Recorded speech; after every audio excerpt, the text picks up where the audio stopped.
नमस्कार, स्वागत है आप सबका एक बार फिर से। आज के सेशन में हम लोग देखने वाले हैं 9 मई और 10 मई जितने भी शिफ्ट में एग्ज़ाम हुए हैं, मतलब टोटल तो आपका 3 शिफ्ट में एग्ज़ाम हुआ था एनटीपीसी सीबीटी 2 का। और उस तीनों शिफ्ट के क्वेश्चंस का आज हम लोग यहाँ पर करेंगे डिस्कशन। और आप शुरू से अंत तक वीडियो ज़रूर देखिएगा, इससे आपको फ़ायदा होगा कि एग्ज़ाम में किस तरह से क्वेश्चन को हम लोग हैंडल करते हैं और एग्ज़ाम के पॉइंट ऑफ व्यू से क्वेश्चन को कैसे सॉल्व करते हैं। उन सारे चीज़ का मैं यहाँ पर करूँगा डिस्कशन। तो आप शुरू से अंत तक वीडियो में बने रहे, आपको बहुत कुछ इसमें सीखने को मिलेगा, ये मेरा 100% गारंटी है। ठीक है, चलिए बिना समय गंवाए हम लोग स्टार्ट करते हैं। सबसे पहला देखो 9 मई 2022 शिफ्ट 1 के क्वेश्चंस का आज हम लोग करेंगे पहले डिस्कस। यहाँ पर देखिए पहला नंबर का क्वेश्चन आपके सामने है, निम्न प्रेक्षण के बहुलक और माध्य का अंतर ज्ञात करें। छोटी छोटी चीज़ों का आपको एकदम हमेशा ख्याल रखना पड़ेगा एग्जाम के पॉइंट ऑफ व्यू से। क्या भाई, बहुलक तो ये तो हमें ऑब्जर्व करके दिख रहा है कि ये 12 देखो बहुत बार आ रहा है, तो ये हमारे पास बहुलक हो गया। अब इसका माध्य निकालना है, तो हमें पता है 1 2 3 4 5 6 7 8 9 और 10, टोटल टर्म हमारे पास 10 है। सबको जोड़ना है, देखो जोड़ना भी बहुत बड़ा कला है। आप इसको क्या करते हैं, शुरू से अंत तक एकदम जोड़ना शुरू कर देते दाएं दाएं दाएं, तो उसमें आपका टाइम लगता है। देखो तरीका क्या होता है, क्या ये 6 4 10 है और 7 5 12 8 20 है क्या, बताओ। अब बताओ 20 और 10 को ऐड करोगे तो इतना दूर 30 आ चुका है। ये 12 तिया 36 है और 9 और 5 को ऐड कर दोगे 14। तो बताओ 36 और 14 जोड़ोगे तो बड़ा खूबसूरत सा नंबर आएगा 50 और 30, टोटल मिलके हमारे पास ये 80 आ गया। और जैसे ही 80 आ गया 10 से डिवाइड करोगे तो इसके पास हमारे पास माध्य आ जाएगा। तो बहुलक और माध्य का अंतर हमारे पास क्या हो जाएगा, बताओ 4। कितना आसान क्वेश्चन था। बढ़े नेक्स्ट क्वेश्चन पे। नेक्स्ट क्वेश्चन देखिए हमारे पास क्या दिया हुआ, और यहाँ पर देखो ऑब्जर्व करना पड़ेगा आपको। चक्रवृद्धि ब्याज का क्वेश्चन रहे, जहां पर आपको लगेगा कि कैलकुलेशन ज़्यादा है, तो वहां पे थोड़ा सा आपका प्रेजेंस ऑफ माइंड भी काम करना चाहिए और साथ साथ ऑब्जर्व करने की क्षमता होनी चाहिए, तभी तो आप मेंस दे पा रहे हो। देखो यहाँ पर क्वेश्चन क्या कह रहा है यार, 2 वर्ष में 56,180 है, तो कोई भी प्रिंसिपल 2 वर्ष में 56,180 है और 3 वर्ष में यानी नेक्स्ट एक ईयर में ये हमारे पास हो जा रहा 59,550 रुपया 80 पैसा। अब हमें पता है कि अगर एक वर्ष का रिलेशन पता कर ले तो ये हमारे पास कंपाउंड इंटरेस्ट या सिंपल इंटरेस्ट दोनों ही आप बोल सकते हो, क्योंकि एक वर्ष का है। अब इसका परसेंटेज अगर इसके रेस्पेक्ट में पता कर ले तो आपको रेट ऑफ इंटरेस्ट पता चल जाएगा। कैसे पता करते हैं, देखो माइनस कैसे करते हैं, 80 पैसा घटाओगे तो 80 पैसा तो आएगा, बहुत बढ़िया बात है क्योंकि इधर कोई पैसा नहीं है। अब देखो घटाना कैसे शुरू करते हैं ना, 0 से 0, 15 से 8, ऐसे मत घटाओ। तरीका है क्या, ये देखो 56,180 है, कुछ इसमें ऐसा कर दो, कुछ ऐसा कर दो कि ये थोड़ा खूबसूरत सा नंबर आ जाए, राउंड फिगर में आ जाए। और जब राउंड फिगर में आ जाएगा तो आप बहुत आराम से इसको घटा सकते हैं। 56,180 में अगर हम लोग 20 ऐड कर दे तो 56,200 हमें ठीक ठाक नंबर लग रहा है, अच्छा नंबर लग रहा है। लेकिन 20 एक में ऐड करोगे तो दूसरे में भी 20 ऐड करना पड़ेगा। बोलो करना पड़ेगा क्या, तभी तो इस दोनों के डिफरेंस पे कोई फर्क नहीं पड़ेगा। देखो कितना आसान हो गया। अब 59,000 में से 56,000 घटाओगे तो 3,000 आएगा, 570 में से 200 घटाओगे तो 370 आएगा। देखो ये घटाने का तरीका होना चाहिए। अब क्या करते हैं हम लोग, 56,180 के रिस्पेक्ट में इसका परसेंटेज निकाल लेते हैं। यहां भी आपका ऑब्जर्वेशन काम आएगा, सोचो थोड़ा। अगर 56,180 है तो ये अपने आप को 100% बोलेगा। 10% क्या 5618 बोलेगा क्या, अभी 10% से भी ये छोटा है, तो हम लोग एक डिजिट पहले और दशमलव लेके जाते हैं। 1% हमारे पास क्या हो जाएगा बताओ, 1% हमारे पास होगा 561 रुपया 80 पैसा। बोलो होगा क्या। अब यहां से आप देखो कि यूनिट से यूनिट एक बार मिलाओ और थोड़ा ऑब्जर्व करो कि 5,000 है और ये 3,100 है, मतलब लगभग 6 गुना हो रहा है कि नहीं हो रहा है। तो हम चेक कर लेते हैं। चेक करने में क्या जाता है, 8 6 के 48, अगर हम लोग इसको 6 गुना करके चेक कर ले क्या ये 6% है या नहीं, तो पता चल जाएगा। 8 6 के 48, फिर आ जाता है 6 को 1 से गुना करोगे, 6 इकाई 6 4 10, देखो ये भी 0 है, सही है। 6 6 के 36, 1 37, फिर बचा 3, 6 पंचे 30, 3 33, क्या पक्का 6 गुना है क्या, बताओ। तो क्या रेट ऑफ इंटरेस्ट हमारे पास 6% आया, बोला आया कि नहीं आया। अब हम लोग क्या करते हैं, जैसे रेट ऑफ इंटरेस्ट हमारे पास 6% आता है, 6% आता है, तो हम लोग बोलते हैं ये 100 से 106 है, ये 100 से 106 है, कितने वर्ष में, एक वर्ष में। बोलो है क्या। तो 2 वर्ष में अगर इसको थोड़ा और छोटा कर दे तो हम लोग 50/53 लिख सकते एक वर्ष में। तो बताओ 2 वर्ष में क्या 50 गुना 50, 53 गुना 53 ही लिखते हैं क्या। तो रेशियो हमारे पास 2500 और 53 गुना 53 का आएगा। ध्यान से देखना। अब यहाँ पर जो प्रिंसिपल है, ये प्रिंसिपल से ये 2 वर्ष में अमाउंट हो जा रहा है, क्या हो जा रहा है, अमाउंट। तो आपको पता है कि प्रिंसिपल से अमाउंट में चेंज करना है तो 53/50 और 53/50 से गुना करते हैं, बोलो करते हैं क्या?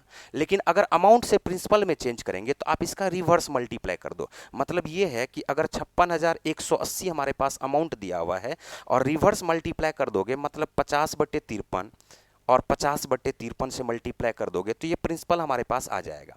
अब देखो जैसे 53 हमारे पास है तो थोड़ा सा दिमाग लगाओ, 53 तो हमारे पास क्या है, 53 से काटो यहाँ पर, 53 इकाई 53, ये बच गया 31, 0, 318 आ गया। 318 को भी ऑब्जर्व करो, 3 छा के 18, 5 छा के 30, क्या 1060 आ गया क्या बताओ? और 53 का ये दुगुना हमें दिख रहा, 53 दूनी 106। तो 50 को 50 से गुना करोगे 2500 आएगा, और 2500 को 20 से मल्टीप्लाई करोगे, आंसर आपका ऑप्शन नंबर बी आ जाएगा 50,000। हम उम्मीद करते हैं कि इस क्वेश्चन में, सिर्फ एक क्वेश्चन में आप बहुत कुछ ऑब्जर्व कर लिए होंगे और बहुत कुछ सीखे होंगे। ठीक है, चलिए नेक्स्ट क्वेश्चन पे आते हैं। नेक्स्ट क्वेश्चन देखिए हमारे पास क्या दिया हुआ, ध्यान से देखिए सब लोग। क्वेश्चन है ए बी सी डी एक आयत है जिसमें ए बी 10 सेंटीमीटर है, बी सी 8 सेंटीमीटर है। ओ ए बी सी डी की तीन भुजाओं ए बी बी सी और सी डी को स्पर्श करने वाले एक वृत्त का केंद्र है। देखो सबसे पहले हमारे पास ये बोला है कि ये आयत है। क्या है ये? एक आयत है। ओके, बहुत बढ़िया बात है। ये ए है, बी है, सी है और क्या है, डी है। ठीक है, अब बोला ए बी बी सी और सी डी को ये स्पर्श करती है एक वृत्त। एक वृत्त हमारे पास जो है ऐसा दिया हुआ है जो A B B C C D को स्पर्श करता है, और ओ केंद्र हमारे पास लिखा हुआ है। ठीक, बोला क्या कि BC अगर हमारे पास सोचो थोड़ा सा 8 सेंटीमीटर है, BC अगर 8 सेंटीमीटर है तो क्या आप बोल सकते हो कि इस वृत्त का व्यास भी 8 सेंटीमीटर होगा? बोलोगे हाँ, बोलो। ठीक है, इसका मतलब त्रिज्या इसका क्या होगा, 4। तो CD को स्पर्श करने वाले एक वृत्त का केंद्र है त्रिभुज OBC का क्षेत्रफल ज्ञात करना है। अब ये देखो OVC का क्षेत्रफल ज्ञात करना है, O बी और सी का क्षेत्रफल ज्ञात करना है।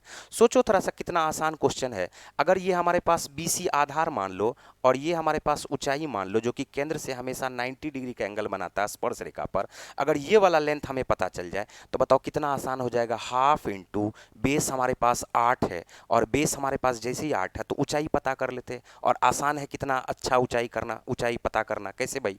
ये अगर 4 है तो क्या ये भी 4 होगा? त्रिज्या, त्रिज्या तो हमेशा बराबर ही होगा ना, तो ऊंचाई प्राप्त हो चुका हमें 4, 2 चौका 8, 4 को आप 4 से मल्टीप्लाई कर दो, 4 चौका 16 centimetre square. Option number C. बोलो बात क्लियर है? एकदम आसान क्वेश्चन था। नेक्स्ट क्वेश्चन पे आते हैं। नेक्स्ट क्वेश्चन देखो यहाँ पर थोड़ा सा टाइपिंग मिस्टेक है, ये मल्टीप्लीकेशन है। देखो कितना आसान सा क्वेश्चन है। पहले हम लोग बॉड मास का रूल अप्लाई करते हैं तो 2 तिया 6 हो जाएगा, -3 + 4 को 1 बोलेंगे, ऊपर में हमारे पास 12 + 1 मिलके 13 आ जाएगा। 3 तिया 9, 9 तिया 27, 27 में से 7 घटाओगे 20, 20 में 6 को ऐड करोगे तो आ जाएगा हमारे पास 26। तो 13/26 हमारे पास आंसर आ जाएगा 1/2। ठीक है, नेक्स्ट क्वेश्चन पे आइए।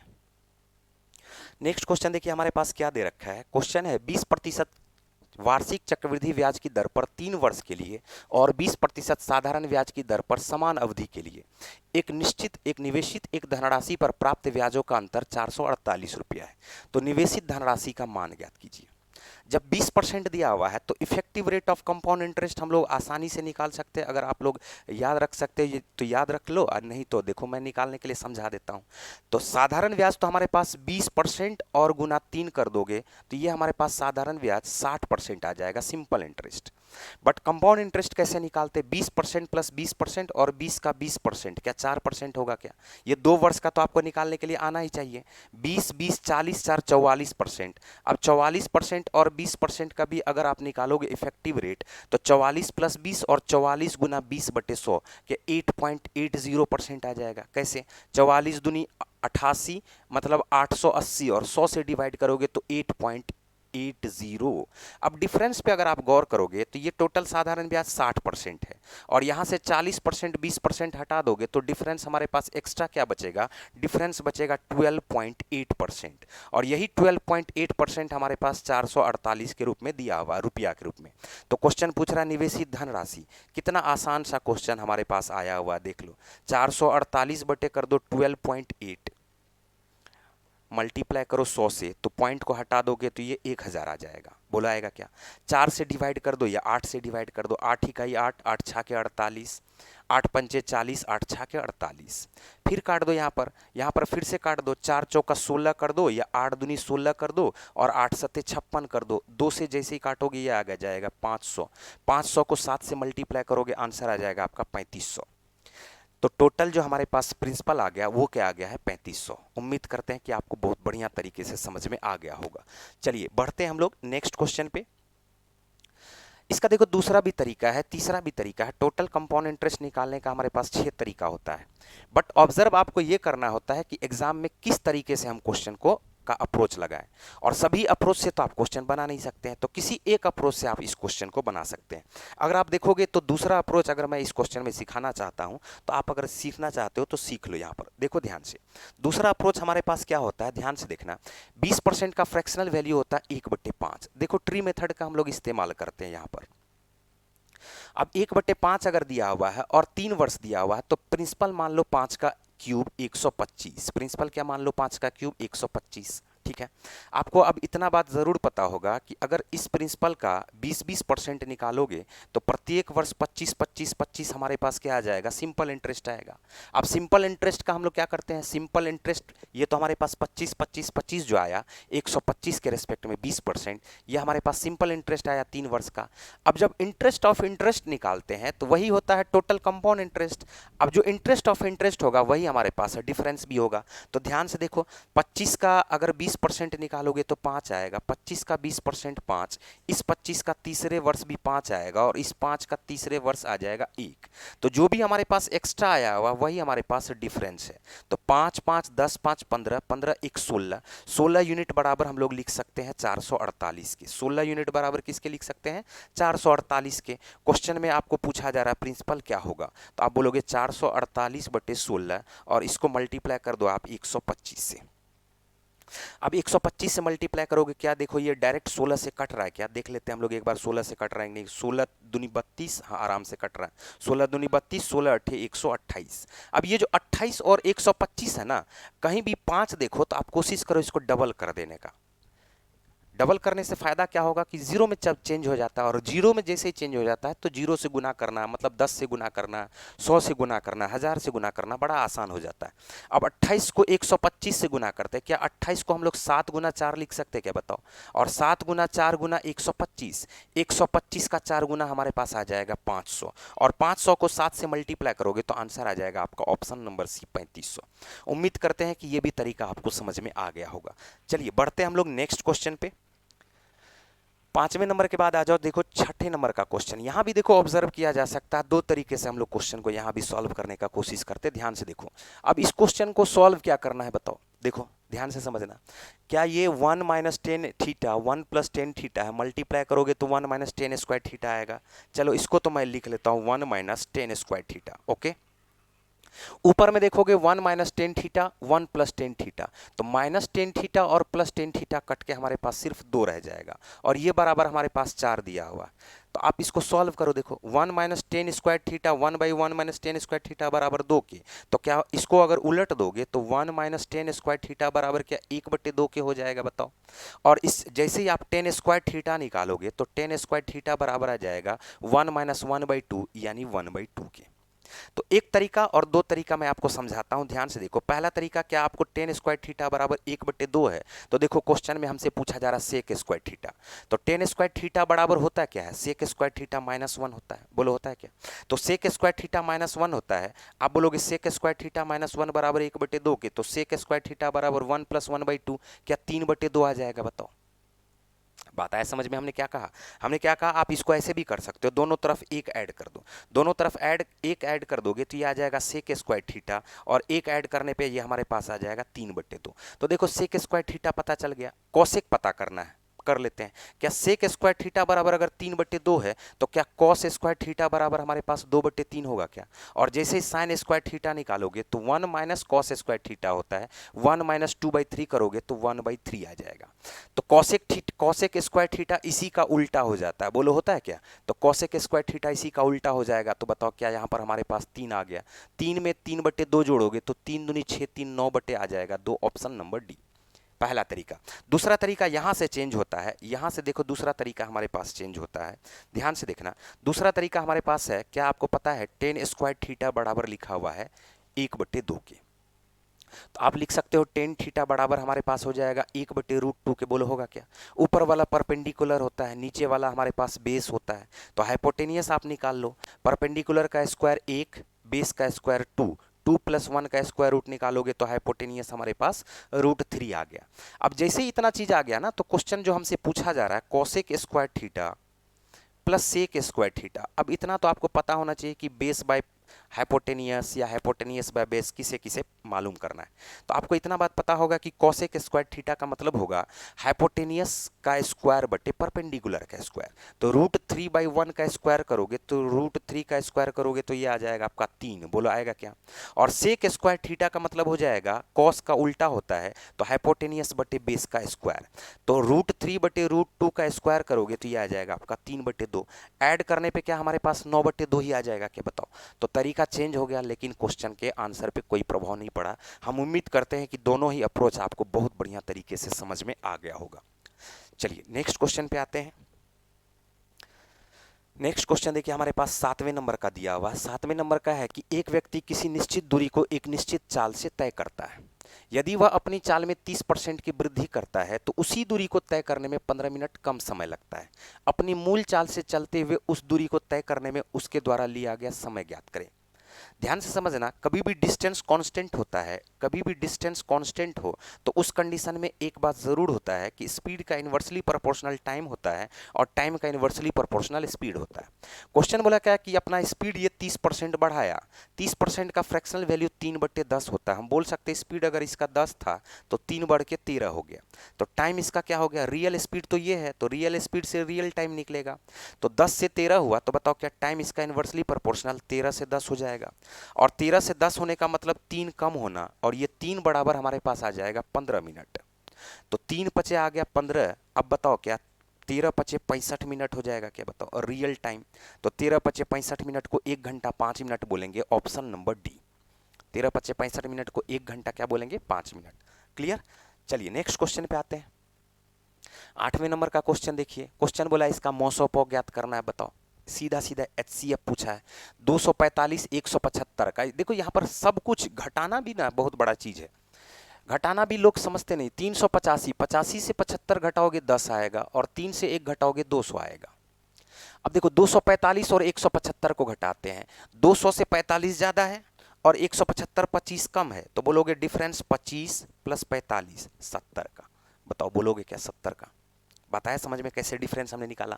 245 ये 200 है, 45 और 175 25 कम, तो 45 25 मिलके क्या आ जाएगा? 70। अब 70 और 210 है, बताओ कि कौन सा संख्या इसको काट रहा है? तो बताओ 25 है, 5 है, 5 तो ठीक है काट देगा, 7 भी काट देगा, क्या 35 भी काट रहा है क्या? तो बताओ HCF हमारे पास क्या आएगा? 35।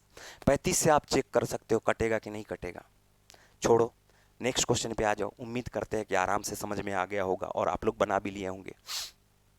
देखो क्या है, ABCD O केंद्र वाले समांतर स्पर्श रेखा है। ये एक वृत्त दिया हुआ है और O केंद्र दिया हुआ, ध्यान से देखना। इसमें बोला AB जो है एक स्पर्श रेखा है और दूसरा स्पर्श रेखा हमारे पास CD दिया हुआ है, CD। ये समांतर है, क्या है? एक दूसरे के समानांतर है, ठीक है। अब बोला क्या कि P और Q क्रमशः AB और इस CD पर इस प्रकार स्थित है कि R पर स्पर्श करे, R पर स्पर्श करे, ऐसा है। तो ये हमारे पास P है, ये हमारे पास Q है, ठीक है। क्वेश्चन बोला POQ का माप ज्ञात करना है। क्वेश्चन आपसे पूछा जा रहा है PO और Q का माप ज्ञात करना है।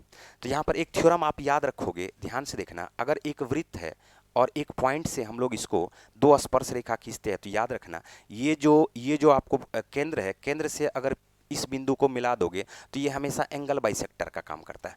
किसका काम करता है? एंगल बाइसेक्टर का। अगर आप गौर से देखोगे तो ये दो स्पर्श रेखा है और ये एंगल बाइसेक्टर का काम करेगा, एंगल बाइसेक्टर का। ओके, इसी तरह से Q से ये एंगल बाइसेक्टर का काम करेगा। बोलो करेगा क्या?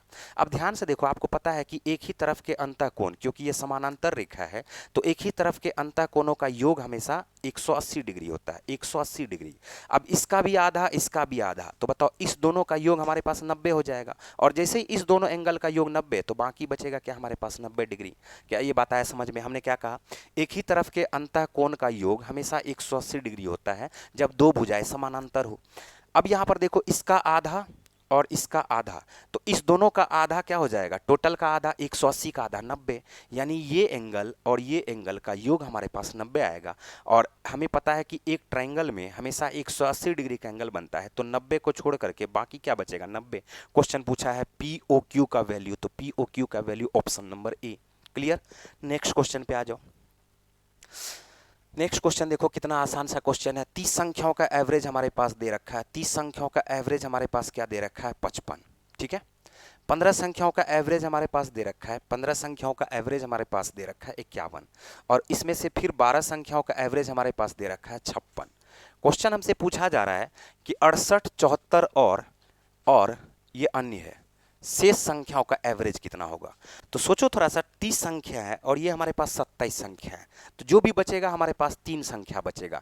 अब इस 68 से क्या लेना, इस 74 से क्या लेना, बचे हुए 3 संख्या का एवरेज निकालना। एवरेज का कॉन्सेप्ट लगाओ, 1 सेकंड में आंसर आएगा। देखो कैसे कॉन्सेप्ट लगाते हैं, ध्यान से समझना। एवरेज का मतलब ही होता है सभी के बीच बराबर बराबर बंटना। अगर 30 संख्या है और 55 इसका एवरेज दिया हुआ, तो इसका मतलब होगा कि सभी में बराबर बराबर 55 55 55 55। तो अगर 3 संख्या इसमें से सेम निकलेगा, सेम एवरेज वाला निकलेगा, सेम एवरेज वाला निकलेगा, तो बताओ इस बाकी बचे हुए 27 संख्या के एवरेज पे कोई प्रभाव नहीं पड़ेगा। लेकिन यहां पर प्रभाव पड़ा है। क्या प्रभाव पड़ा है? देखो 4 कम हुआ। अगर 4 कम हुआ 15 में, तो हम लोग बोलेंगे 15 चौका 60 कम हुआ यहाँ। और यहां से देखो कि एक ज्यादा हुआ, एक ज्यादा हुआ 12 संख्या में, तो क्या हम लोग बोल सकते हैं 12 इकाई 12 ज्यादा हुआ। और ये 60 कम हुआ। तो अगर आप गौर से देखोगे, -60 + 12 क्या हमारे पास -48 आएगा क्या? ये -48 आने का क्या मतलब है कि इन लोगों में 48 घटा हुआ सब मिला के। तो इसका मतलब ये 48 जो घटा हुआ है, तो वो किधर चला गया, इस तीनों संख्या में। और जैसे इस तीनों में संख्या में चला गया है टोटल, और 3 का एवरेज हमारे पास 55 है, तो उस 48 का भी आप एवरेज निकाल दो तीनों के रेस्पेक्ट में और इसमें ऐड कर दो। 48 3 के रेस्पेक्ट में क्या हमारे पास 16 होता है क्या, बताओ। 55 में 16 ऐड करोगे, आंसर आपका आ जाएगा 71। इस 68 से क्या लेना, इस 74 से क्या लेना, कोई फर्क नहीं। अब आप इसको एग्जाम में करते हैं गुना, 30 गुना 55, फिर माइनस करते हैं 15 गुना 51, फिर माइनस करते हैं 12 गुना 56, फिर जो बचता है उसमें से इसको माइनस करते हैं। तब तक में एग्जाम का रिजल्ट भी आ सकता है। बात आ रहा समझ में? चलिए नेक्स्ट क्वेश्चन पे आते हैं। देखो अब ये क्वेश्चन है, इसमें क्या अप्रोच लगाना है। किसी वस्तु का अंकित मूल्य क्रय मूल्य का रेशियो दिया हुआ 5:3। देखो ये हमारे पास मार्क प्राइस है और ये हमारे पास क्या दे रखा है, कॉस्ट प्राइस। हम अपने अनुसार क्वेश्चन के रेशियो को चेंज करते हैं। क्या हम लोग इसको 500 और 300 भी बोल सकते हैं क्या, बताओ। क्यों बोल सकते हैं? देखो वस्तु का विक्रय मूल्य 324 है और दुकानदार इस पर 16% और 20% का 2 क्रमिक छूट देता है। अब बताओ मार्क प्राइस पर से अगर क्रमिक छोड़ देगा, कुछ कुछ चीज आपको दिमाग में करना पड़ेगा। 500 का 16% बोलोगे 80। तो जैसे ही एक बार 16% का छूट देता है 500 पर से, तो क्या 420 हो जाएगा क्या, बताओ। फिर एक बार 20% का छूट देगा, तो 20% अगर 420 का निकालोगे तो 10% 42 होता है और 20% हमारे पास 84 हो जाएगा। 420 में से पहले 20 घटाओ, पहले 20 घटाओगे तो बचेगा 400, फिर 64 घटाओ तो बचेगा हमारे पास 336। यानी सेल कितने में कर रहा है, ये 336 में कर रहा है, जबकि कॉस्ट प्राइस हमारे पास क्या दिया हुआ, 300। तो इसका मतलब है कि प्रॉफिट हमारे पास क्या आ जाएगा, बोलोगे 36 हमारे पास प्रॉफिट आएगा। अब इसमें से हमारे पास सेलिंग प्राइस दे रखा है क्या, 336 रिप्रेजेंट कर रहा है 324 को। किसको, 324 को। देखो हर कुछ में दिमाग है। 6 से यूनिट मिलाओ। अगर इसका 10 गुना होता तो 3360 होता, नहीं होता। 9 गुना हो सकता है, 6 9 में 54 होता है, 9 गुना। चेक करते हैं, 6 9 में 54, 5 बचा, 9 तिया 27, 27 5 देखो 32, 3 बचा, 9 तिया 27, 27 3 30। क्या आपको पता चल चुका है कि ये 9 बार में कटेगा, बताओ। और जैसे ही एक यूनिट 9 को रिप्रेजेंट करेगा, क्वेश्चन बोला इसका प्रॉफिट कितना है, तो 36 को 9 से मल्टीप्लाई कर दो। यूनिट से यूनिट मिला, 9 छा के 54, कहीं पे 4 है, नहीं है, नहीं है, नहीं है, आंसर ऑप्शन नंबर सी। गुना करने का भी जरूरत नहीं है, कर दो गुना। 9 छा के 54, 9 तिया 27 में 5 को ऐड कर दोगे, 324, खत्म। देख लो 324 ही था। तो कुछ कुछ आपको एग्जाम के पॉइंट ऑफ व्यू से थोड़ा सा प्रेजेंस ऑफ माइंड का भी यूज करना पड़ेगा। चलिए नेक्स्ट क्वेश्चन पे आते हैं। उम्मीद करते हैं कि ये क्वेश्चन आपको बहुत बढ़िया तरीके से समझ में आया। देखो इस क्वेश्चन में अब कोई दम नहीं है। Y square minus 4y plus 4 बराबर 0 है, क्या ये y माइनस 2 का होल स्क्वायर है क्या, बताओ। और जैसे ही y माइनस 2 का होल स्क्वायर है तो यहां से आप y का वैल्यू बराबर लिख सकते हो 2। स्क्वायर खत्म हो जाएगा उस तरफ जाके, y माइनस 2 बराबर 0, तो y का वैल्यू 2। जैसे ही y का वैल्यू हमारे पास 2 आया तो ये 2 दूनी 4 है, 4 13 में से माइनस होगा तो 9 बचेगा, और 3x बराबर अगर 9 है तो x का वैल्यू 3 आएगा। आंसर आ गया ऑप्शन नंबर सी। क्यों भाई, देखो ये ऑप्शन हो नहीं सकता y का वैल्यू, ये ऑप्शन देखो हो नहीं सकता है, दो ऑप्शन तो एलिमिनेट हो गया। हमारे दिमाग में तब तक चल भी रहा था ऑप्शन ये 2 है, ये 2 है। अगर हम देखते हैं ना सिर्फ एक ही 2, तो उसके बाद फिर x को भी हम सॉल्व नहीं करते, आंसर मार के आगे निकल जाते, क्योंकि क्वेश्चन बोला x और y का ज्ञात करना। अगर एक 2 हमको नजर आ जाता, यहां पर 2 नहीं है एलिमिनेट हो गया, यहां 2 नहीं है एलिमिनेट हो गया, बताओ। यहां 2 है y में, ये है और ये है, तो अब हमारे पास थोड़ा सा क्या आ गया कि 2 ऑप्शन हमारे पास मैच कर गया, 2 2 वाला, तो इसलिए हमको अब x भी निकालना पड़ा। अगर एक ही ऑप्शन में 2 रहता तो x निकालने का भी जरूरत नहीं होता, आंसर मार के आगे निकल जाते। चलो, तो ये आसान क्वेश्चन था। नेक्स्ट क्वेश्चन पे आते हैं। देखो यहां पर क्वेश्चन क्या कह रहा है, एक लंबवृत्तीय शंकु को एक अर्धगोले के ऊपर रखा गया है। देखो ऐसा है, एक अर्धगोला बना दिया, अब एक लंबवृत्तीय शंकु भी डाल दिया यहां से, ठीक है। आधार की त्रिज्या और अर्धगोले की त्रिज्या बराबर है। आधार की त्रिज्या और अर्धगोले की त्रिज्या ये कहा जा रहा है बराबर है, जबकि अर्धगोले का व्यास है 12 सेंटीमीटर, तो त्रिज्या आपको पता चल गया 6। इसका मतलब शंकु का भी त्रिज्या पता चल गया और इस अर्धगोले का भी त्रिज्या पता चल गया, ठीक है। शंकु का ऊंचाई भी दे रखा है आपका 8, बोलो दे रखा है क्या, आपके दिमाग में तुरंत आना चाहिए। ये 6 है, ये 8 है, तो L हमारे पास क्या आ जाएगा 10। 6 8 10 ट्रिपलेट होता है, बोलो होता है क्या। चलो अब क्वेश्चन में क्या कहा जा रहा है, पाई सेंटीमीटर स्क्वायर की लागत से 25 रुपया लग रहा है, तो संयुक्त वस्तु को पेंट करने की लागत क्या होगी। तो पहले तो आप अर्धगोले का क्या करो, पृष्ठीय क्षेत्रफल निकाल लो। तो पृष्ठीय क्षेत्रफल होता है 2 पाई आर स्क्वायर के, तो आर स्क्वायर के जगह पे 6 का स्क्वायर 36 लिखोगे, और ये पाई आर एल होता है शंकु का, तो पाई आर एल लिख लो। पाई आर के जगह पे 6 और एल के जगह पे 10, तो टोटल हमारे पास क्या आ जाएगा 60। 60 प्लस 72 मिलके 7 6 13 132 पाई आ जाएगा, बताओ। और पाई सेंटीमीटर स्क्वायर के लिए हमारे पास 25 है, पाई के लिए अगर 25 है तो 132 के लिए हमारे पास क्या हो जाएगा 132 गुना 25। 5 देखो ना, 5 देखो बहुत खूबसूरत सा नंबर है, इसको दाएं से 10 बना लो। कैसे बनाते हैं 10, डबल करके। संभावना अगर बने तो 100 भी बन सकता है, संभावना बन रहा है ये 4 से डिविजिबल है, हाँ बन रहा है। कैसे, 4 तिया 12, 4 तिया 12, तो 33 गुना 4 हो रहा है। उस 4 को 25 में मल्टीप्लाई कर देंगे 100, और 100 से गुना करने कुछ कुछ एक्स्ट्रा एफर्ट लगाने की जरूरत नहीं है, डबल जीरो लगा दो बस। बात आया समझ में। तो आंसर हो गया हमारे पास 3300, यानी ऑप्शन नंबर बी।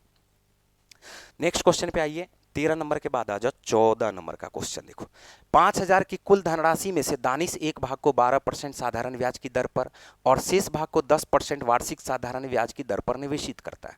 यदि 2 वर्ष में दानिश को प्राप्त हुआ कुल ब्याज 1072 रुपया है, तो दानिश ने 12% साधारण ब्याज की दर से कितनी धनराशि निवेशित की। एलिगेशन लगाएंगे। एक वर्ष में 12%, तो टोटल 2 वर्ष में हो जाएगा 12 दूनी 24%, बताओ।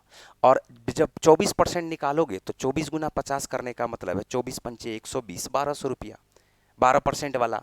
और 10% के दर से 2 वर्ष में 20%, और 20% 5000 का निकालोगे 1000, लेकिन दोनों मिला करके इसको लग रहा है 1072, बोलो लग रहा है क्या।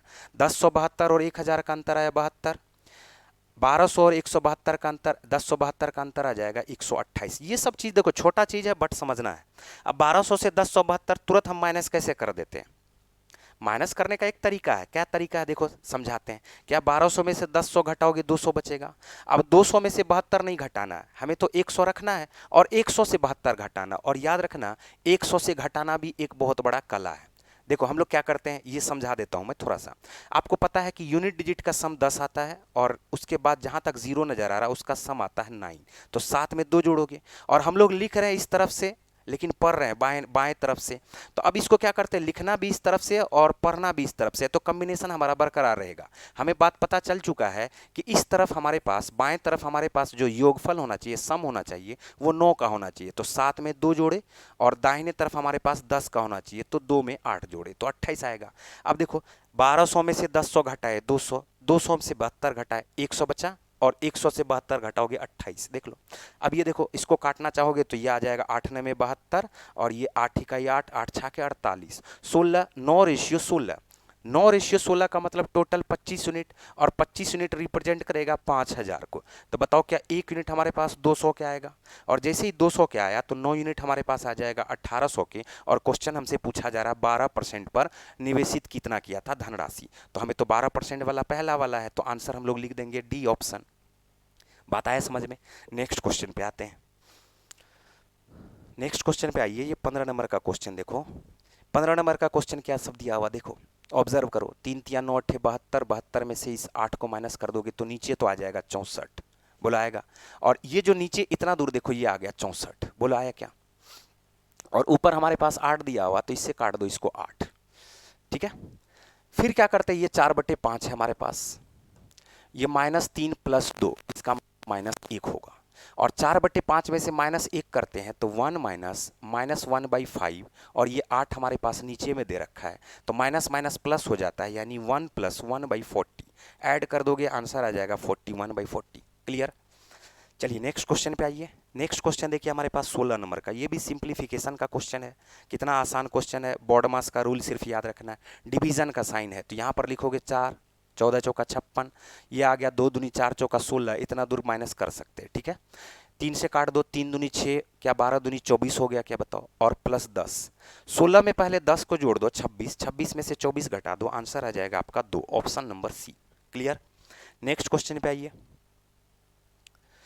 2 अंकों वाली एक संख्या का, कोई भी 2 अंकों की संख्या है, उसका बोला 1/7 उस संख्या के आधे से 15 कम है। बताओ अब ये सब क्वेश्चन में कोई दम है। 15 को इस तरफ ले आओ और x/2 में से x/7 माइनस करो। कैसे माइनस करते हैं, 7 दूनी 14, cross multiply 7x - 2x 5x, क्या ये बराबर 15 के आ जाएगा क्या। 5 से काटोगे 5 दिया 15, x का वैल्यू आपके पास आ जाएगा 56, बुलाएगा। अब 56 आ गया तो 2 अंकों वाली उस संख्या के अंकों का योगफल ज्ञात करना है।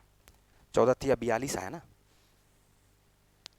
14 तिया क्या आ गया 42। ओके, अब 2 अंकों की संख्या हमारे पास आ चुकी है, इसका योगफल ज्ञात करना है, 4 + 2 मिलकर के 6, ऑप्शन नंबर सी। ठीक है, देख लो नेक्स्ट क्वेश्चन पे आ जाओ। अब देखो यहाँ पर माध्य निकालना है, और जोड़ने के चक्कर में जो है आदमी ऐसे ऐसे जोड़ता है कि हंसी भी लगता है। देखो इसको जोड़ना शुरू करेगा, 9 6 15, 15 1 16, 16 8 24, 24 7, ये जोड़ते जोड़ते तब तक में आपका जो है बहुत टाइम खत्म हो जाता है। तो तरीका क्या होना चाहिए, खूबसूरत खूबसूरत नंबर को ऐड कीजिए। कैसे भाई, देखो इस दोनों को जोड़ दोगे बड़ा खूबसूरत सा नंबर मिल जाएगा आपको 50। मेरा तो क्वेश्चन नहीं है, एग्जाम का क्वेश्चन है। क्या 29 और 30, 30 20 50 बोला गया क्या। ठीक है, फिर देखो ये 18 तिया 54 हो जाएगा, ये 18 है और ये हमारे पास 36 है, ये 2 बार 18, ये 1 बार 18, 18 तिया 54, 54 में 50 जोड़ दिए तो 104 आ गया। अब 104 में ये देखो 19 और 7 को जोड़ोगे तो ये 26 है, और 26 में 104 जोड़ोगे तो 130 है। बताओ 130 प्लस क्या आ गया के, और के, तो इसका माध्य दिया हुआ हमारे पास, इसका जो माध्य दिया हुआ ये के और के है, यानी 2 के, आप इसको ऐड कर लो।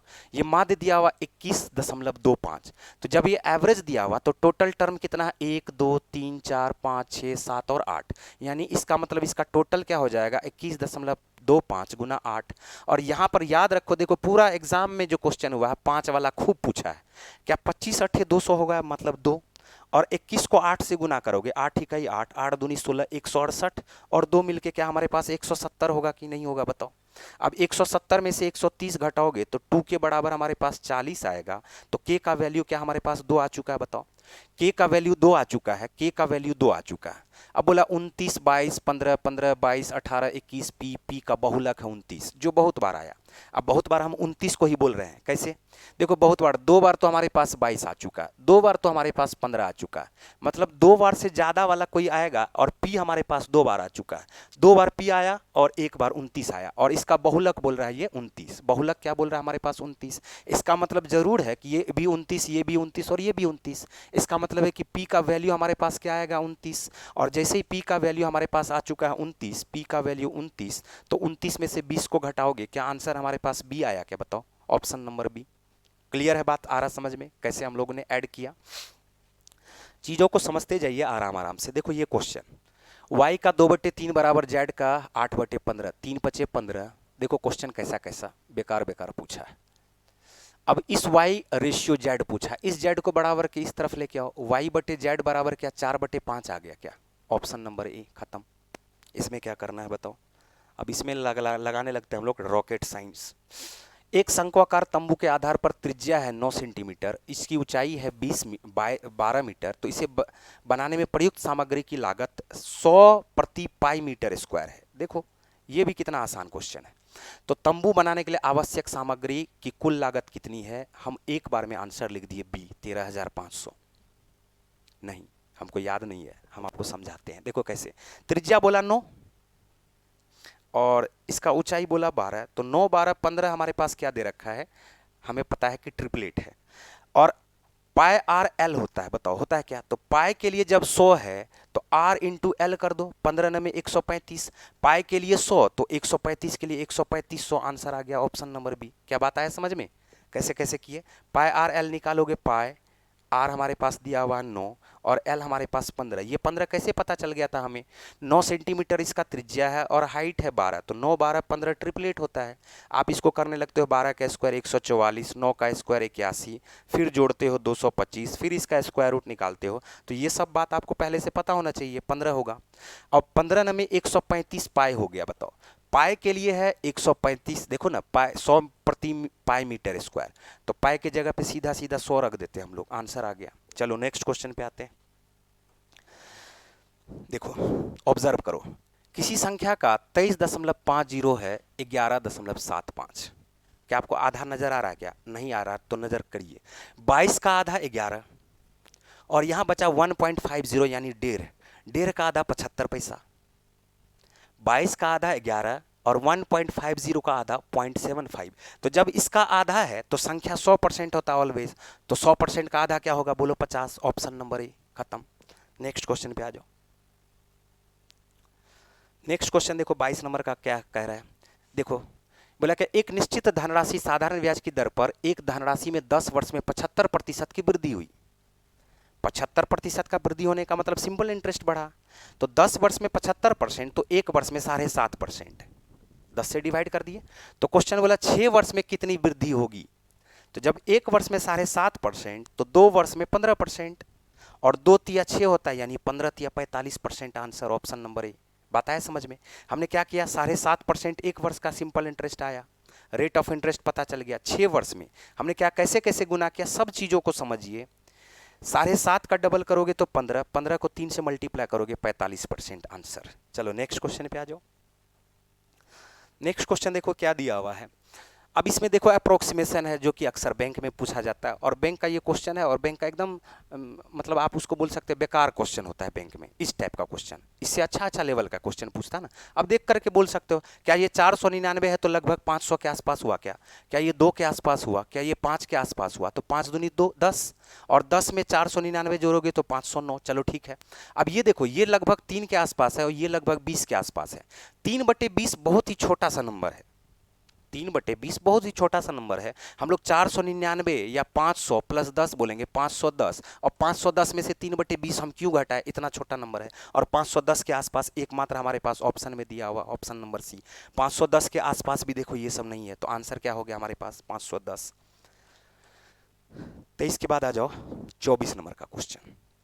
देखो अब ये सब चीज 54 किलोमीटर प्रति घंटा, आप इसको मीटर प्रति सेकंड में चेंज कर लो पहले। 5/18, 18 से डिवाइड करते हैं 54, 18 तिया 54, और फिर ऊपर में 5 है तो 3 बचे 15, 15 मीटर प्रति सेकंड, 450, 15 तिया 45, आंसर आ गया 30। बात आ रहा समझ में? हमने क्या किया, 54 किलोमीटर प्रति घंटा 5/18 से मल्टीप्लाई करोगे, 18 तिया 54। हमें पता है कि मीटर प्रति सेकंड में चेंज करना है तो 18 से डिवाइड करना है, 5 से गुना करना है। हमने क्या किया, 18 तिया 54 और 5 से गुना कर दिया। 15 मीटर प्रति सेकंड 450 मीटर का डिस्टेंस तय करना। किसी व्यक्ति को क्रॉस करेगा तो अपने डिस्टेंस को तय करेगा 15 मीटर प्रति सेकंड से, तो 15 तिया 45, आंसर आ गया आपका 30 सेकंड। क्लियर? नेक्स्ट क्वेश्चन पे आ जाओ। नेक्स्ट क्वेश्चन देखिए, ये सरल करना है, बताओ। फिर से वही बात, ये आ गया 8 तिया 24, 6 तिया 18, 4 चौका 16, 18 में से 16 घटा सकते 2 आएगा, प्लस 40 मिलके 42। 72 माइनस ये 42 को 4 से मल्टीप्लाई कर दो, 42 को 4 से मल्टीप्लाई कर दोगे तो ये आ जाएगा 168। बोलो आएगा क्या? और प्लस हमारे पास क्या है 20। ठीक है, ध्यान से देखो, ध्यान से देखो और समझने का कोशिश करो सब लोग। 72 में से क्या माइनस 168 कर सकते हैं? बहुत आराम से कर सकते हैं। कैसे? पहले 68 ही माइनस कर दो तो माइनस 100 बचेगा, और 4 माइनस करोगे तो माइनस 96 बचेगा। ये बात आया समझ में हमने क्या किया? 72 से पहले 72 माइनस करो, तो 168 से 72 माइनस करने का क्या मतलब? 72 माइनस 72 यानी 96 प्लस 72 है ये। 72 से 72 कट गया तो माइनस 96, और माइनस 96 में प्लस 20 करोगे, आंसर आपका आएगा option number A minus 76। Clear? ये सब चीज ऐसे किया जाता है। 5 वर्ष पहले देखो, 5 वर्ष पहले ध्यान से देखना कितना बेहतरीन हम इसका सॉल्यूशन बताते हैं, कुछ गुना उना करने का जरूरत नहीं है। 5 वर्ष पहले फादर और इसके सन का रेशियो दिया हुआ 7:2। फिर बोला 5 वर्ष बाद, 5 वर्ष बाद इसका रेशियो हो जा रहा है, इसका रेशियो हो जा रहा है 9:4। ठीक है, तो क्वेश्चन हमसे ये पूछा जा रहा है कि कितने वर्ष बाद पिता की आयु उसके पुत्र की आयु की दोगुनी हो जाएगी। देखो यहाँ पर क्या करते हैं, ये 5 वर्ष पहले और 5 वर्ष बाद, तो टोटल डिफरेंस हमारे पास 10 वर्ष का आया। तो 10 वर्ष पिता भी बढ़ेगा, 10 वर्ष पुत्र भी बढ़ेगा। अच्छा, पिता और पुत्र के आयु का जो अंतर होगा वो हमेशा समान होगा, किसी भी एरा में चले जाओ, किसी भी युग में चले जाओ। 2083 में भी अगर पूछेगा पिता और पुत्र के आयु का अंतर बताइए, तो जो आज अंतर है वही अंतर 2083 में भी होगा। मेरा बात समझ पा रहे हैं? तो यहाँ पर देखो 7 और 2 का अंतर 5, 9 और 4 का अंतर 5, मतलब है कि रेशियो बैलेंस करने का कोई ज़रूरत नहीं है। अब आपको ये दिख रहा है कि ये पिता जो है 2 यूनिट बढ़ा, कितना यूनिट बढ़ा? 2 यूनिट। तो बेटा भी 2 ही यूनिट बढ़ रहा है, देखो ध्यान से। और जब 10 वर्ष बढ़ता है, 10 वर्ष दोनों में वृद्धि होता है, तो 2-2 वर्ष 2-2 यूनिट बढ़ता है। तो क्वेश्चन में बोला है दुगुना होना है, तो कभी ना कभी तो ये 5 यूनिट होगा, 1 यूनिट बढ़ेगा, और ये 10 यूनिट होगा, तभी तो दुगुना हो पाएगा ना। बताओ, इसका मतलब है कि ये 1 यूनिट बढ़ेगा, कितना यूनिट बढ़ेगा? 1 यूनिट, और ये भी 1 यूनिट बढ़ेगा। इसका मतलब है कि इससे भी 1 यूनिट बढ़ने का क्या मतलब है? 5 वर्ष बाद बढ़ना, क्योंकि 10 वर्ष 2 यूनिट को रिप्रेजेंट कर रहा है, तो 1 यूनिट 5 वर्ष को रिप्रेजेंट करेगा। हमें पता चल चुका है कि आज से 5 वर्ष बाद और उससे 5 वर्ष बाद, तो टोटल कितना वर्ष बाद बताओ? ऑप्शन नंबर ए 10 वर्ष बाद। क्या बात आया समझ में? एकदम आराम से इस चीज़ को आप समझिए, इसको एक बार रिवाइंड करके देखिए। हमें पूरी उम्मीद है कि आपको क्लियर समझ में आ गया होगा, और एक बार में ही मेरा कोशिश रहता है कि आप इसको समझ लें। चलिए नेक्स्ट क्वेश्चन पे आते हैं। नेक्स्ट क्वेश्चन देखिए हमारे पास क्या दिया रखा है, ये हमारे पास 26 के बाद आ जाओ 27। देखो ये सब क्वेश्चन कैसे बनता है। अब ये साइन वाई है, ये साइन वाई है, दोनों तरफ साइन वाई से डिवाइड कर दोगे, तो साइन वाई से डिवाइड करोगे तो ये आ जाएगा कॉट वाई, और कॉट वाई बराबर क्या? √5 है। 2 को बराबर के उस तरफ ले जाओगे तो माइनस। हमें पता करना है टेन वाई बराबर क्या होगा, तो कॉट वाई का उल्टा टेन वाई हो जाता है। मतलब हम लिख सकते हैं 1/√5 - 2। हर का परमेयीकरण करना है, तो √5 + 2 से ऊपर गुना करो, √5 + 2 से नीचे गुना करो। तो ऊपर में तो हम लोग √5 + 2 लिख देते हैं, और √5 + 2 से गुना करने का मतलब है इसका स्क्वायर का अंतर लिखो। तो √5 का स्क्वायर 5, 2 का स्क्वायर 4, तो √5 + 2/1 आंसर के कौन सा आ जाएगा? Option number D. बोलो इससे ज़्यादा क्या टाइम लगेगा इसमें? नेक्स्ट क्वेश्चन पे आ जाइए। देखो नेक्स्ट क्वेश्चन दिया हुआ है, y बराबर है √6 - 4 के, और y³ + 12y³ y² + 48y + 100 का मान ज्ञात करना है। क्या हम लोग इसको y + 4 लिख सकते हैं बताओ? और ये बराबर हमारे पास हो जाएगा √6 के। दोनों तरफ क्यूब अगर करोगे, दोनों तरफ अगर क्यूब कर दोगे, तो ये देखो ये तो हमारे पास 6 के आ जाएगा। क्यूब करो, y³ + 4 का cube 64, a³ + b³ + 3a² b होता है, तो 3a² b 4 × 12y² plus 3ab², 3 × a × b², 4 चौका 16 × 48y, और ये बराबर हमारे पास क्या आ गया? 6। अब यहाँ से देखो कि y³ + 12y² + 48y, ये तो हमारे पास पहले से मौजूद है, बस 100 चाहिए। तो 100 चाहिए, 64 में क्या 36 जोड़ना पड़ेगा, और 64 में अगर 36 जोड़ोगे तो 6 में भी 36 जोड़ना पड़ेगा, बराबर के दोनों तरफ। अब इतना दूर हमारे पास जो क्वेश्चन में पूछा वही आ गया, 6 में 36 को ऐड कर दिए, 42 आ गया, ऑप्शन नंबर बी आ गया। नेक्स्ट क्वेश्चन पे आ जाओ। 29 नंबर का क्वेश्चन है। 29 नंबर का क्वेश्चन देखो, इसका फिर से औसत दे रखा है, औसत दे रखा है, तो के का मान कैसे निकालते हैं? के का मान कैसे निकालते हैं? ध्यान से देखना, यहाँ पर फिर से वही बात आ गया। कैसे? क्या 25 और 15 को ही जोड़ेंगे क्या? बताओ, अब तो आपको समझ में आ गया कि हम कैसे जोड़ते हैं। खूबसूरत खूबसूरत नंबर को जोड़ करके खूबसूरत नंबर बनाते हैं। 25 15 जोड़ने पे 40 आ जाएगा, 13 और 26 जोड़ने पे 39 आ जाएगा। बोलो आएगा क्या? और 39 में यहां का एक जोड़ दोगे तो 40 आ जाएगा। बोलो आएगा? अब 40 40 मिलकर के हमारे पास 80 हुआ, 15 बचा हुआ है 95। ठीक है, 1 2 3 4 5, 5 से डिवाइड करोगे, एवरेज हमारे पास क्या आ गया? 19। खत्म। के का वैल्यू 19, 19 दूनी 38, 38 प्लस 11 मिलके 49, 49 का स्क्वायर रूट निकालोगे 7। Option number D. क्लियर? चलिए नेक्स्ट क्वेश्चन पे आइए। देखो अब ये क्वेश्चन कैसे है, यहां पर देखना इस क्वेश्चन को कैसे सॉल्व करते हैं। एक पुरुष एक कार्य को 20 दिन में और एक औरत एक कार्य को 30 दिन में, ठीक है, तो 2 पुरुष और 3 महिला कार्य को कितने समय में पूर्ण करेंगे? जब एक आदमी 20 दिन में कर सकता है तो 2 आदमी उसके आधे दिन में करेगा। बताओ, 2 आदमी उसके आधे दिन में करेगा। बताओ, तो 2 आदमी अगर उस काम को 10 दिन में कर दिया, कितने दिन में कर दिया? 10 दिन में। फिर देखो, एक महिला अगर 30 दिन में करेगा तो बताओ क्या 3 महिला उसका 1/3 में काम करेगा? जितने आदमी का संख्या, दिन का संख्या, उसी प्रोपोर्शन में उल्टा होता है। बोलो होता है क्या? तो एक महिला अगर 30 दिन में, तो 3 महिला भी हमारे पास क्या 30 दिन में, 10 दिन में ही कर देगी क्या?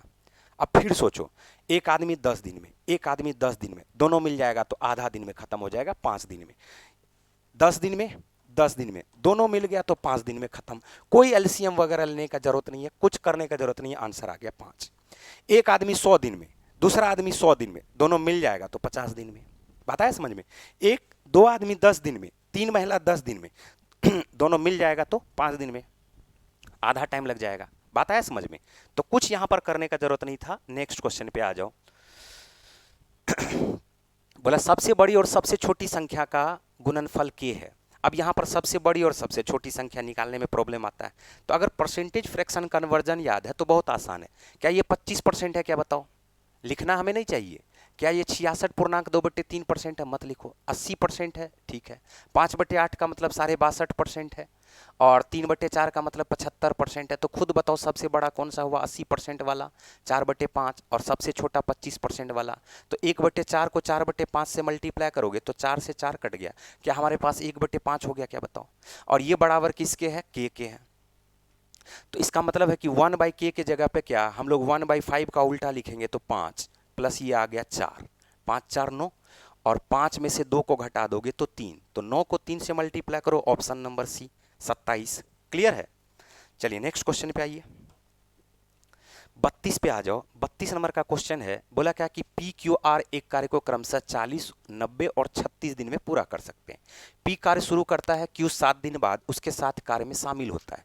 यदि आर शुरुआत से 8 दिन बाद उसके साथ कार्य में शामिल होता है तो आर कितने दिन तक कार्य करता है? हम लोग ऐसा करते हैं, ये पी है, ये क्यू है और ये आर है। इस बार एलसीएम ले लेते हैं, क्योंकि बिना एलसीएम के हमारे पास फिर काम नहीं बनने वाला है।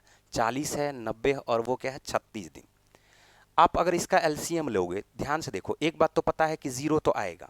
9 चौका 36, क्या हम लोग 360 लिख देंगे? क्या बताओ? हमारे पास 4 9 36, इफिशियंसी पी का 9 आया, इसका एफिशिएंसी क्यू का 4 आया, और आर का एफिशिएंसी हमारे पास क्या आया? 10 का आया। ध्यान से देखना कि क्यू 7 दिन बाद आता है, तो पी इसका मतलब 7 दिन तक काम किया होगा, तो 9 सत्ते 63 काम हो गया होगा। और 8 दिन के बाद आर आता है, आर शुरुआत से 8 दिन, मतलब बीच में एक दिन जो है पी और क्यू मिलके काम किया होगा, तो 9 + 4 मिलके 13 इकाई 13। तो बताओ क्या 360 में से देखो कैसे माइनस करते हैं, 13 भी और 63 भी, आप लोग इसको जोड़ देते हैं, पहले जोड़ो फिर घटाओ। क्यों ऐसा करते हैं? देखो 360 में से 60 घटेगा तो बचेगा 3 और 13 16। अब 300 में से 16 हम बहुत आराम से घटा सकते हैं, 284, और 100 में से हमने अभी माइनस करने के लिए आपको समझाया। अब इस 284 को करने में P है, Q है और R है। 9 4 13, 13 + 10 मिलकर के 23, 23 के एफिशिएंसी से। तो R जितना दिन काम किया, R भी काम कर रहा है, P Q भी काम कर रहा है। तो R के बारे में पूछा कितना दिन, तो 284 यूनिट काम करने में जितना दिन उतना दिन R का भी। तो क्या 23 इकाई 23 होता है? बताओ 23 इकाई 23, बच गया हमारे पास 5, 23 दूनी 46, बच गया 8, आंसर आ गया 12.8/23 दिन, ऑप्शन नंबर सी।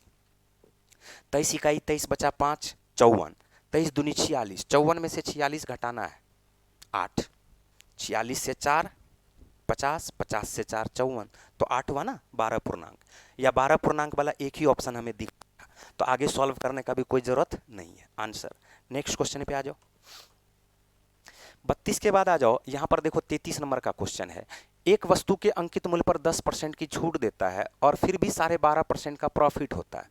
यदि वह उस वस्तु का अंकित मूल्य पर ही बेच देता है तो उसे कितना परसेंट का प्रॉफिट होता है?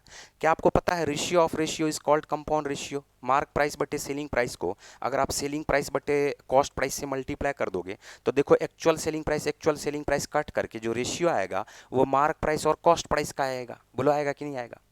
मार्क प्राइस बटे सेलिंग प्राइस, ये जो डिस्काउंट होता है वो इसी दोनों के बीच का रिलेशन होता है। 10% छूट का मतलब 1/10 छूट देना। अगर 10 मार्क प्राइस होगा तो सेलिंग प्राइस इसका 9 होगा। बोलो होगा? फिर बोला 12.5% का प्रॉफिट हुआ। 12.5% का फ्रैक्शनल वैल्यू 1/8 होता है। हम बोल सकते हैं अगर कॉस्ट प्राइस 8 होगा तो 8 से 1 ज़्यादा होगा, सेलिंग प्राइस 9। अब अगर हम लोग 9 से 9 को काट देंगे तो क्या बताओ 10/8 आया क्या? अगर ये मार्क प्राइस और हमारे पास क्या आया मार्क प्राइस, ये हमारे पास आया कॉस्ट प्राइस। तो मार्क प्राइस और कॉस्ट प्राइस बताओ कितना का फायदा हुआ? मार्क प्राइस को ही अगर सेल कर देगा, मार्क प्राइस पर ही सेल करेगा तो बोलोगे 2 का फायदा हुआ 8 में, 2 चौका 8, आंसर लिख देंगे 25%, ऑप्शन नंबर सी। या आपको ये 10 और 8 का भी रेशियो निकालोगे तो ये 5-4 आ जाएगा। 1 का फायदा 4 में, गुना 100 करो। 100 क्यों गुना करते हो भाई? क्योंकि 1/4 को हम जान ही जाते हैं पहले से 25% के बराबर है, तो 100 से क्यों गुना करना, कर दो। लेकिन इस स्टेज पे जाके अगर आप 100 से गुना करते हो तो फिर टाइम आपका पास होगा।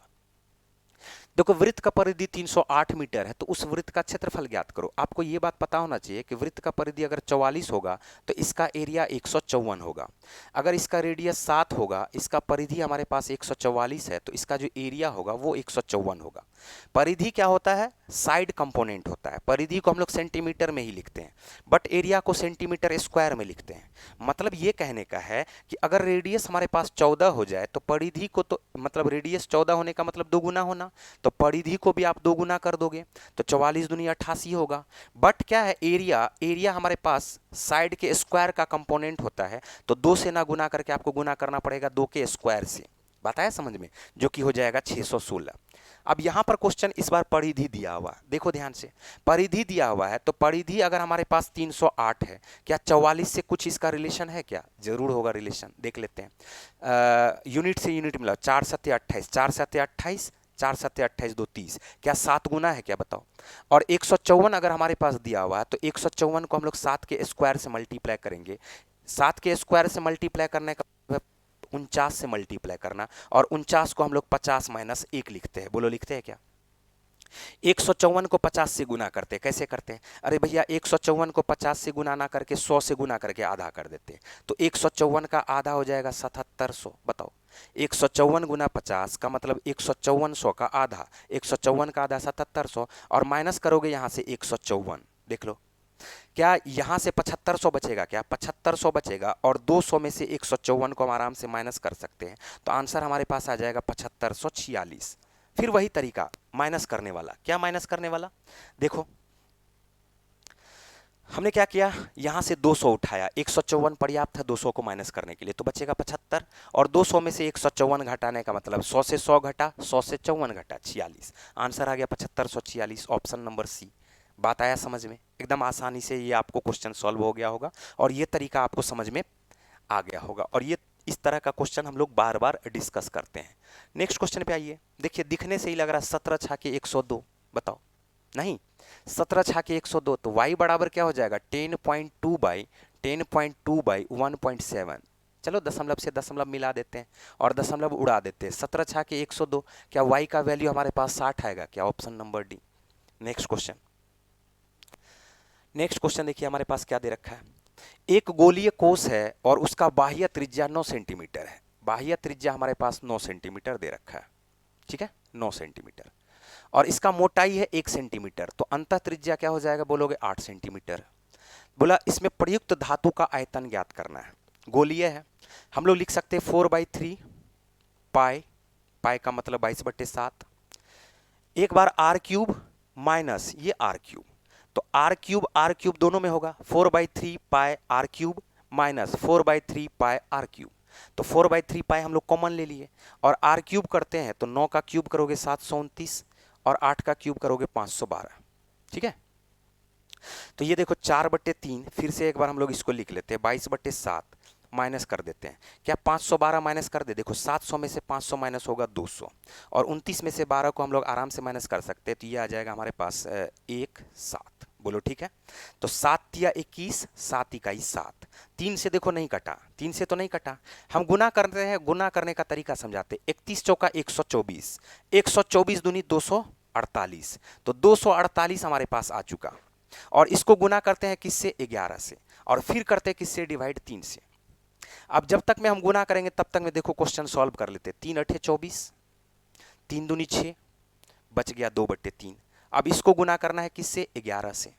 तो 82 को अगर 11 से गुना करोगे तो लिखो 2, 2 8 10, 8 1 9, और 2/3 को अगर 11 से गुना करोगे तो लिखो 22/3। क्या लिखोगे? 22/3, और 22/3 का मतलब होता है 7.1/3। 902 में 7 को जोड़ दोगे तो ये हमारे पास 909 आ जाएगा। एक ऑप्शन में यहाँ पर मिस्टेक लिखा हुआ है, 909.1/3 होगा, जो कि आपका ऑप्शन नंबर ए है। बात आया समझ में? आप इसको डायरेक्ट भी गुना कर सकते हैं, हम ये नहीं बोलते हैं, आप इसको डायरेक्ट भी गुना कर सकते हैं। तो गुना करके 11 से गुना कैसे किया जाता है? देखो ये सब छोटा छोटा चीज़ है, लेकिन एग्जाम में आपको ये बहुत ही लीड दिलाएगा। देखो 2 डिजिट का संख्या है, 11 से गुना करते हैं, मन में कैसे करते हैं? 4 2 अलग अलग हटा के लिख दिए, दोनों को जोड़ के बीच में लिख दिए। 54 है, 11 से कैसे गुना करते हैं? आप लिखोगे 5 4, 5 और 4 को ऐड करके लिख दिए। कोई भी 3 डिजिट का संख्या है, 2 3 4 1 2, कितना भी डिजिट का है, 11 से गुना करना है, तो कैसे गुना करते हैं? लिखो 2, 2 1 3, 4 1 5, 4 3 7, 3 2 5, बच गया 2। तो इस तरह से आप 11 से गुना करके, आप अगर क्वेश्चन पे गौर किए होंगे, टोटल हमारे पास जो ये 36 क्वेश्चन था शिफ्ट 1 में, या तो 11 से गुना है या तो 25 से गुना है, या 5 वाला। तो कम से कम इस दोनों को भी तो आप लोग सीख लो। गुना करने के लिए तो बहुत सारा गुना है, ठीक है। चलिए लास्ट क्वेश्चन देख लेते हैं हम लोग। लास्ट क्वेश्चन हमारे पास देखो 37 नंबर का क्या दिया हुआ है। 37 नंबर का क्वेश्चन हमसे कहा जा रहा है कि ये देखो आपको प्रॉफिट परसेंटेज दिया हुआ 2007 है, 2008 है, 2007, 2008, 2009, 2010, 2011 और 12, ठीक है। अब इसमें से बोला क्या? निम्नलिखित में से किस वर्ष के दौरान वार्षिक प्रतिशत लाभ ग्राफ में प्रदर्शित सभी वर्षों के दौरान हुए औसत वार्षिक प्रतिशत लाभ के निकटतम था? यहाँ भी आपको जोड़ना बहुत खूबसूरती से है। कैसे? 55 45 जोड़ो 100, 60 65 जोड़ो 105, 205 हो गया। 205 में अगर 70 और 60 जोड़ोगे 130, तो क्या हमारे पास टोटल 335 आ जाएगा? क्या बताओ? तो 1 2 3 4 5 6, 6 से डिवाइड करो तो 6 पंचे 30, 6 छः के 36, लगभग में 56 के आसपास। और 56 के आसपास बताओ किस वर्ष है सबसे नज़दीक में? बोलोगे 2008 में। आंसर आ गया आपका ऑप्शन नंबर बी। बात हो रहा है क्लियर? 10 मई को क्वेश्चन को अब हम लोग करते हैं यहाँ पर डिस्कस। देखिए पहला क्वेश्चन, देखिए हमारे पास क्या दे रखा है। पहला क्वेश्चन है हमारे पास, राम और दीप्ति प्रत्येक 8,000 रुपया की चक्रवृद्धि ब्याज 8,000 रुपया की राशि 30% चक्रवृद्धि ब्याज की दर से 2 वर्ष की अवधि के लिए निवेशित की। राम के लिए ब्याज की गणना वार्षिक चक्रवृद्धि आधार पर, और जबकि दीप्ति के लिए ब्याज की गणना 8 मासिक चक्रवृद्धि आधार पर की जाती है। तो 2 वर्ष की अवधि के अंत में दीप्ति के ब्याज के रूप में राम की तुलना में कितनी राशि अधिक प्राप्त हुई? सबसे पहले तो देखो 30% के दर से 2 वर्ष का total percentage of compound interest हमारे पास क्या हो जाएगा? तो आपको पता है 30% लिखो, 30% लिखो, और 30 का 30% होता है 9%। तो आप इस सब को जोड़ करके effective rate of compound interest लिख सकते हो 69%, ठीक है। जबकि यहाँ पर 8 मासिक आधार पर किया जा रहा है, तो टोटल 2 वर्ष में 24 महीने होते हैं, और इस 24 महीने में 8 8 8 3 बार आ जाता है। बताओ आता है क्या? और सबसे पहले 30% जो है ये हमारे पास दे रखा है 12 महीने के लिए। तो 8 महीने के लिए percentage of simple interest, percentage of compound interest क्या हो जाएगा? तो आप इसको काट दो, 6 दूनी 12, 6 पंचे 30, 2 चौका 8, क्या हमारे पास ये 20% हो गया? क्या बताओ? 20%। तो 20% का रेट ऑफ इंटरेस्ट से 3 बार अगर 8 महीने का है, तो बताओ किस इसको क्या लिखोगे? 20%। ये आपको आना चाहिए निकालने के लिए थोड़ा स्पीड में। हमें तो पता है कि 2 वर्ष का बहुत स्पीड में आप निकाल सकते हैं। 20 20 40, 20 का 20%, 4%, टोटल हमारे पास हो गया 44%। और 44 और 20 का अगर आप निकालना चाहोगे तो 44 दूनी 8.80%। अगर आप इस दोनों का अंतर देखोगे ना, तो ये एक तो आया 69। अब इस सारे को या तो आप ऐड कर लो, 64 में अगर 8 को ऐड कर दोगे तो 72.8% आएगा। तो सबसे बड़ी बात क्या है कि एक का आया 69% और एक का आया 72.8%। तो ये आपको निकालने के लिए थोड़ा स्पीड में आना चाहिए, effective rate of compound interest. अब इस दोनों का अंतर हमारे पास क्या हो जाएगा, बोलोगे 3.8%, और ये जो अंतर है वो किसके रेस्पेक्ट में निकालोगे, 8000 के रेस्पेक्ट में। बताओ, 0000 खत्म, 38 को 8 से गुना करो, 8 अठे 64, 8 तिया 24 में 6 जोड़ दो, आंसर क्या आ गया आपका 304, ऑप्शन नंबर डी। क्या बात आया समझ में? नेक्स्ट क्वेश्चन पे आ जाए। नेक्स्ट क्वेश्चन देखिए, नेक्स्ट क्वेश्चन है हमारे पास, कविता ने 4000 रुपया की एक धनराशि 6.25% वार्षिक साधारण ब्याज की दर पर 2 वर्ष के लिए बैंक में जमा की। तो एक वर्ष में अगर 6.25% है ना, तो 2 वर्ष में टोटल 12.5% हो जाएगा। बताओ होगा क्या? और 12.5% का फ्रैक्शनल वैल्यू होता है 1/8। मतलब ये है कि 4000 रुपया की राशि कर 1/8 इसको साधारण ब्याज मिलेगा। तो 4000 का 1/8 हमारे पास आ जाता है 500। तो 4000 प्लस 500 मिलके आंसर हमारे पास आ जाएगा option number B 4500। Clear? Next question पे आइए।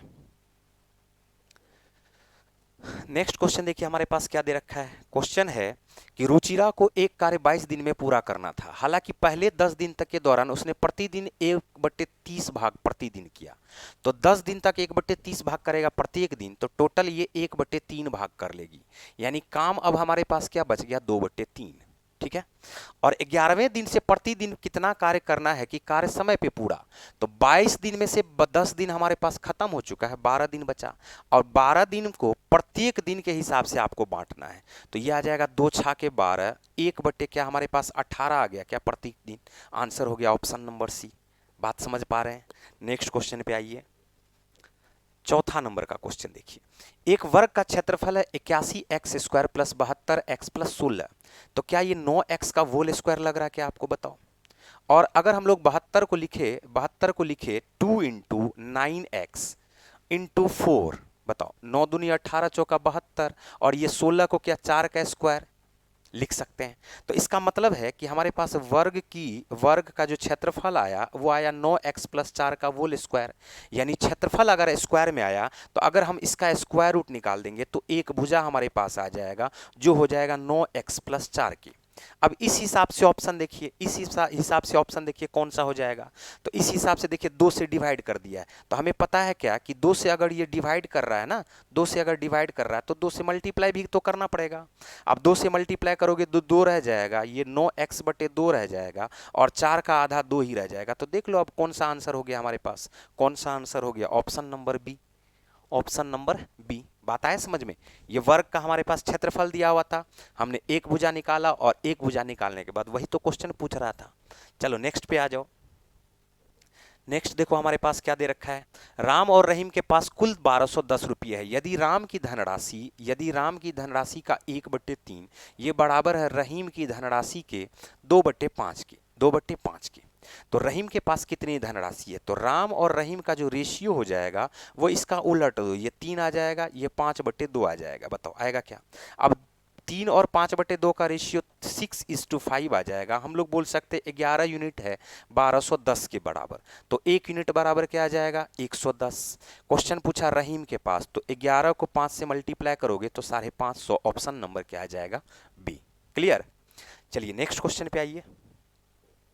5 के बाद देखिए 6 नंबर का क्वेश्चन, किसी व्यक्ति को एक कुर्सी 2858.77 में बेचकर 27% का लाभ होता है। तो कुर्सी का क्रय मूल्य, तो आपको क्या करना है, आपको पता है कि 127% बराबर ये होगा, तो 1% क्या हो जाएगा, 127 से इसमें डिवाइड करोगे तो 100% बराबर क्या हो जाएगा, 100 से मल्टीप्लाई। मतलब ये है कि ये ऐसा लिखाएगा 2858.77 बटे 127, और गुना कर दोगे 100 से तो इसका कॉस्ट प्राइस निकल जाएगा। ठीक है। अब यहां से आपको ऑप्शन बड़ा नजदीक नजदीक दिया हुआ, तो थोड़ा सा आपको दिमाग लगाना है। दिमाग क्या लगाना, आप आराम से इसको डिवाइड कर दीजिए, कुछ बहुत ऐसा नहीं है कि आप इसको डिवाइड नहीं कर सकते हैं। क्या 127 का डबल हो जाएगा 254? क्या बताओ, हमारे पास आ गया 318, फिर से डबल कर दो 254, ये हमारे पास देखो 4 आ गया, 6 आ गया, ये हमारे पास 7 आ जाएगा। 5 गुना अगर कर दोगे ना तो 12 पंचे 60, 7 पचे 35, 635 आ जाएगा, और जैसे ही माइनस करोगे तो ये देखो 12 आ जाएगा शेष फल में, फिर 7 उतरेगा। तो बताओ 127 इकाई 127 क्या ऑप्शन नंबर सी हुआ क्या? बताओ, कितना आसान क्वेश्चन सब है। नेक्स्ट क्वेश्चन पे आ जाओ। ठीक है, देखो 1683, 2224, 5049 का महत्तम समावर्तक x है, तो x के अंकों का योगफल ज्ञात करें। तो करना क्या है, लिख लो आप 1600, लिख लो आप इसको 1683, 2244 और यहां लिख लो 5049, माइनस कर दो, डिफरेंस निकाल लो। यहां से डिफरेंस निकालो, इसका डिफरेंस, इसका डिफरेंस, बड़ा आराम से 49 में से 44 घटाओगे तो 5 आएगा, और 50 में से 22 घटाओगे तो 28 आएगा। 50 में से 22 घटाओगे तो क्या आएगा, 28। तो 2805 तो हमारे पास आ चुका। अब यहाँ पर ऐसा करते हैं, क्या इसमें 17 जोड़ दे, इसमें 17 जोड़ दे, माइनस करने के लिए। क्यों, क्यों, देखो 17 जोड़ोगे तो ये 1700 हो जाएगा, और 2244 प्लस 16 मिलके आ जाता है 60 एक 61। तो 2200 में से 1700 घटाओगे तो 561 आ जाएगा। ये इसका अंतर हुआ निकालने का तरीका। बात आया समझ में? हमने क्या किया, हमने 17 इसमें ऐड किया, तो 17 इसमें भी ऐड कर दिया माइनस करने के लिए। क्या ये हमारे पास 1700 हो गया, और 2200 में से 1700 सीधा घटा दिए तो बचा 500। 44 और 17 को ऐड करोगे तो 61, 561, 2805। बताओ क्या, 5 पचे 25, 6 पंचे 30, बताओ क्या हमारे पास ये 561 और 2805 का HCF 561 ही आ जाएगा। एक बार चेक कर लेते, 5 तिया 15, 61 तिया 183, 5 चौका 20, 6 चौका 24, 1 चौका 4, बताओ 9 इकाई 9, 9 छा के 54, 9 पचे 45, 5 50। तो हमारे पास जो HCF आएगा वो 561 ही आ जाएगा, आएगा। अब इसका बोला क्या है, इसके अंकों का योगफल ज्ञात करना है। तो 6 5 11, 11 में 1 को ऐड कर दोगे तो आंसर आपके पास आ जाएगा ऑप्शन नंबर बी 12। क्लियर? चलिए नेक्स्ट क्वेश्चन पे आइए। नेक्स्ट क्वेश्चन देखिए हमारे पास फिर से दे दिया है, HCF से ही रिलेटेड ये क्वेश्चन है। बट हमें क्या पता है कि जब भी आपको दिया हुआ है कि वह बड़ी से बड़ी संख्या जिसमें 2996, 4752, 7825 को विभाजित करने पर प्रत्येक स्थिति में प्राप्त शेषफल बराबर होता है, तो के अंकों का गुणनफल ज्ञात करें। अब देखो करना क्या होता है, जब भी क्वेश्चन बोले कि ए बी और सी, ए बी और सी, इसमें एक बड़ी से बड़ी संख्या से डिवाइड करना है और उस संख्या से डिवाइड करना है जिससे प्राप्त शेषफल हमारे पास क्या आ जाए, 0। तो हम लोग क्या करते हैं बताओ, a माइनस बी माइनस सी और सी माइनस ए का HCF निकाल लेते हैं। क्या करते हैं, a माइनस बी माइनस सी और सी माइनस ए का HCF निकाल लेते हैं। बस यही काम यहाँ पर भी करना है। बट थोड़ा सा जो संख्या दिया हुआ है वो क्या दिया हुआ है, ऐसा संख्या दिया हुआ कि जिसको घटाने में हमको थोड़ा सा टाइम लगता है, लेकिन बस थोड़ा सा तरीका तो अप्लाई करना पड़ेगा ना। बताओ हमने क्या किया, ये 2996, अगर 4 जोड़ दोगे तो ये देखो 3000 हो जाएगा, और 4 जोड़ दोगे तो ये 4756 हो जाएगा। तो 4756 में से 3000 घटाओ, क्या 1756 आएगा क्या, बताओ। हमने अंतर निकाल लिया, ठीक। इस दोनों का अंतर हमारे पास क्या आ जाएगा, देखो 7800 में से 4700 को घटाओगे तो ये आ जाएगा 3100, घटा दोगे 3148 था, और 48 प्लस 25 मिल करके ये हमारे पास 8 5 13, 3148 प्लस 25 मिलके ये 3173 आ जाएगा। क्या आ जाएगा, 3073। अब इस दोनों को जोड़ दो, 6 प्लस 3 मिलके 9, 7 5 12, एक बच गया, 17 1 18, 4829 आ जाएगा, इस दोनों का डिफरेंस। ठीक है, अब इसका HCF निकाल लेना है। तो इस यहां से फिर से देखो डिफरेंस, 30 में से 17 को घटाओगे तो 1300, और 73 में से 56 को घटा दोगे तो ये आ जाएगा 17, 1317। अब इस दोनों का अंतर भी निकाल लो आप। यहां से आया 6, 7 5 12 और 4756, ये क्या आ गया, 1756, 1756। बोलो आया कि नहीं आया? यहां से आप फिर से एक बार अंतर निकाल लो, डिफरेंस देख लो। तो जैसे ही यहां से देखोगे तो यहां पर आएगा 9, ये आ जाएगा आपका 4 में से 1 गया 3, और ये आपके पास आ जाएगा 4। तो 439 हमारे पास हो जाना चाहिए इसका HCF। देखो 4 तिया 12, 39 तिया 117, 4 चौका 16, 39 चौका 156। बता रहा समझ में? तो 1600 प्लस 156, इस दोनों का भी HCF 439 आ गया। क्वेश्चन पूछा क्या कि के अंकों का गुणनफल ज्ञात करना है। तो 4 तिया 12, 12 को 9 से मल्टीप्लाई कर दो, 12 9 में 108, ऑप्शन नंबर क्या आ गया आपका, ए। बात आ रहा समझ में? क्लियर? नेक्स्ट क्वेश्चन पे आ जाओ। नेक्स्ट क्वेश्चन देखो हमारे पास है 9वें नंबर का। 4 किलोमीटर प्रति घंटा की चाल से एक लड़का किसी वर्गाकार मैदान के विकर्णतः 36 सेकंड में क्रॉस कर जाता है। तो मैदान का क्षेत्रफल, पहले तो विकर्ण निकालना पड़ेगा। 4 किलोमीटर प्रति घंटा है तो मीटर प्रति सेकंड में चेंज करने के लिए 5/18 से, और ये 36 सेकंड में क्रॉस कर रहा है, तो 5 दूनी 10, 10 चौका 40 मीटर होगा कि नहीं होगा, ये बताओ। और जैसे ही 40 मीटर हुआ तो इसका जो एक भुजा हो जाएगा वो हो जाएगा 40/√2। क्वेश्चन बोला क्या, इस मैदान का क्षेत्रफल, तो एक भुजा का स्क्वायर कर दो, 40 का स्क्वायर हो जाएगा 1600 और √2 का स्क्वायर हो जाएगा 200, काट दोगे तो आंसर आपके पास आ जाएगा 800 मीटर स्क्वायर। क्लियर। चलिए नेक्स्ट क्वेश्चन पे आते हैं। नेक्स्ट क्वेश्चन देखो 10वें नंबर का हमसे क्या पूछा जा रहा है, sphere has a radius of 8 centimetre. एक स्फीयर है, एक स्फीयर है, इसका रेडियस हमारे पास दे रखा है 8 सेंटीमीटर, और एक सॉलिड सिलेंडर है, has a base radius of 4 centimetre. एक सॉलिड सिलेंडर हमारे पास दिया हुआ है जिसका रेडियस हमारे पास दे रखा है 4 सेंटीमीटर, ठीक है, and a height of h centimetre, एक हाइट है h सेंटीमीटर। फिर बोला क्या, total surface area of cylinder is half the surface area of sphere, then find the height of cylinder. मतलब इसका जो टोटल सरफेस एरिया होगा क्या 4 पाई r स्क्वायर होगा, क्या बताओ 64, और इसका आधा क्या हो जाएगा इस सिलेंडर का टोटल सरफेस एरिया, 2 पाई r स्क्वायर प्लस 2 पाई r h। हम लोग लिखते हैं 2 पाई r common, r plus h, बोलिए लिखते हैं क्या, और हमको h निकालना है जबकि r दिया हुआ है 4, तो लिखोगे 2 पाई, ये दिया हुआ है 4 प्लस हमको क्या निकालना है h। सॉल्व कर लो, देखो पाई से पाई हमारे पास कट गया, 2 दूनी 4, ये 2 से 2 कट गया, और 4 से काटोगे तो यहाँ पर आ जाएगा 16, तो 4 प्लस h बराबर अगर 16 है तो h का जो वैल्यू आएगा वो क्या आएगा 12 सेंटीमीटर स्क्वायर, सॉरी 12 सेंटीमीटर, ठीक है। यानी ऑप्शन नंबर क्या आ जाएगा आपका बी, हाइट तो पूछ रहा था। चलिए नेक्स्ट क्वेश्चन पे आते हैं, ये बात क्लियर हो रहा है। नेक्स्ट क्वेश्चन आ जाओ 11 नंबर का। 11 नंबर का क्वेश्चन हमसे क्या कहा जा रहा है, the length of a pair parallel side of A trapezium and respectively 18 centimetre 15 centimetre.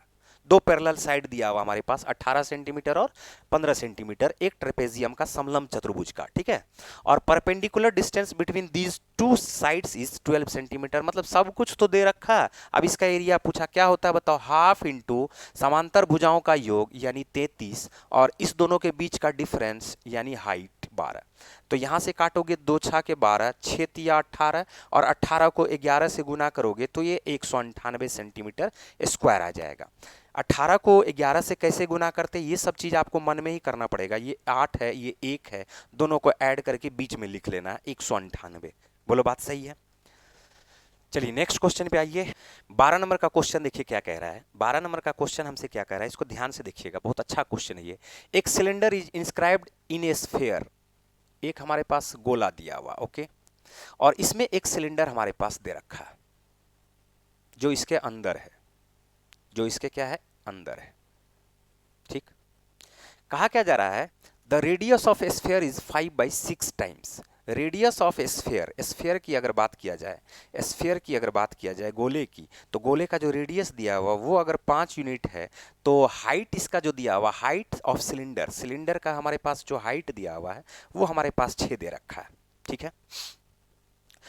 अब हमसे ये पूछा जा रहा है what is the ratio of volume of cylinder to volume of sphere. बताओ रेशियो ऑफ सिलेंडर का वॉल्यूम पूछा जा रहा है, सिलेंडर का वॉल्यूम पूछा जा रहा है और स्फीयर का वॉल्यूम पूछा जा रहा है, इसका रेशियो पूछा जा रहा है। ध्यान से देखो, तो स्फीयर का तो हम लोग निकाल सकते हैं 4/3 पाई r क्यूब, तो r हमारे पास अगर 5 यूनिट है तो 5 का क्यूब कर दो, 5 का क्यूब करोगे 125 आ जाएगा।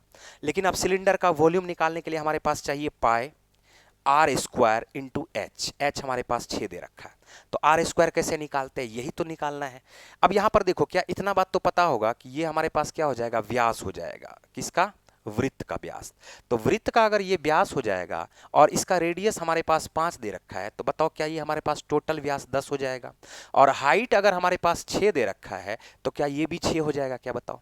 अब यहां से हम लोग पाइथागोरस प्रमेय निकालते हैं। पाइथागोरस प्रमेय से 6 10 8 हमारे पास ट्रिपलेट होता है, तो सिलेंडर का व्यास पता चल गया 8, तो बताओ क्या इसका रेडियस क्या हो जाएगा, 8 का आधा 4, बोलो होगा क्या।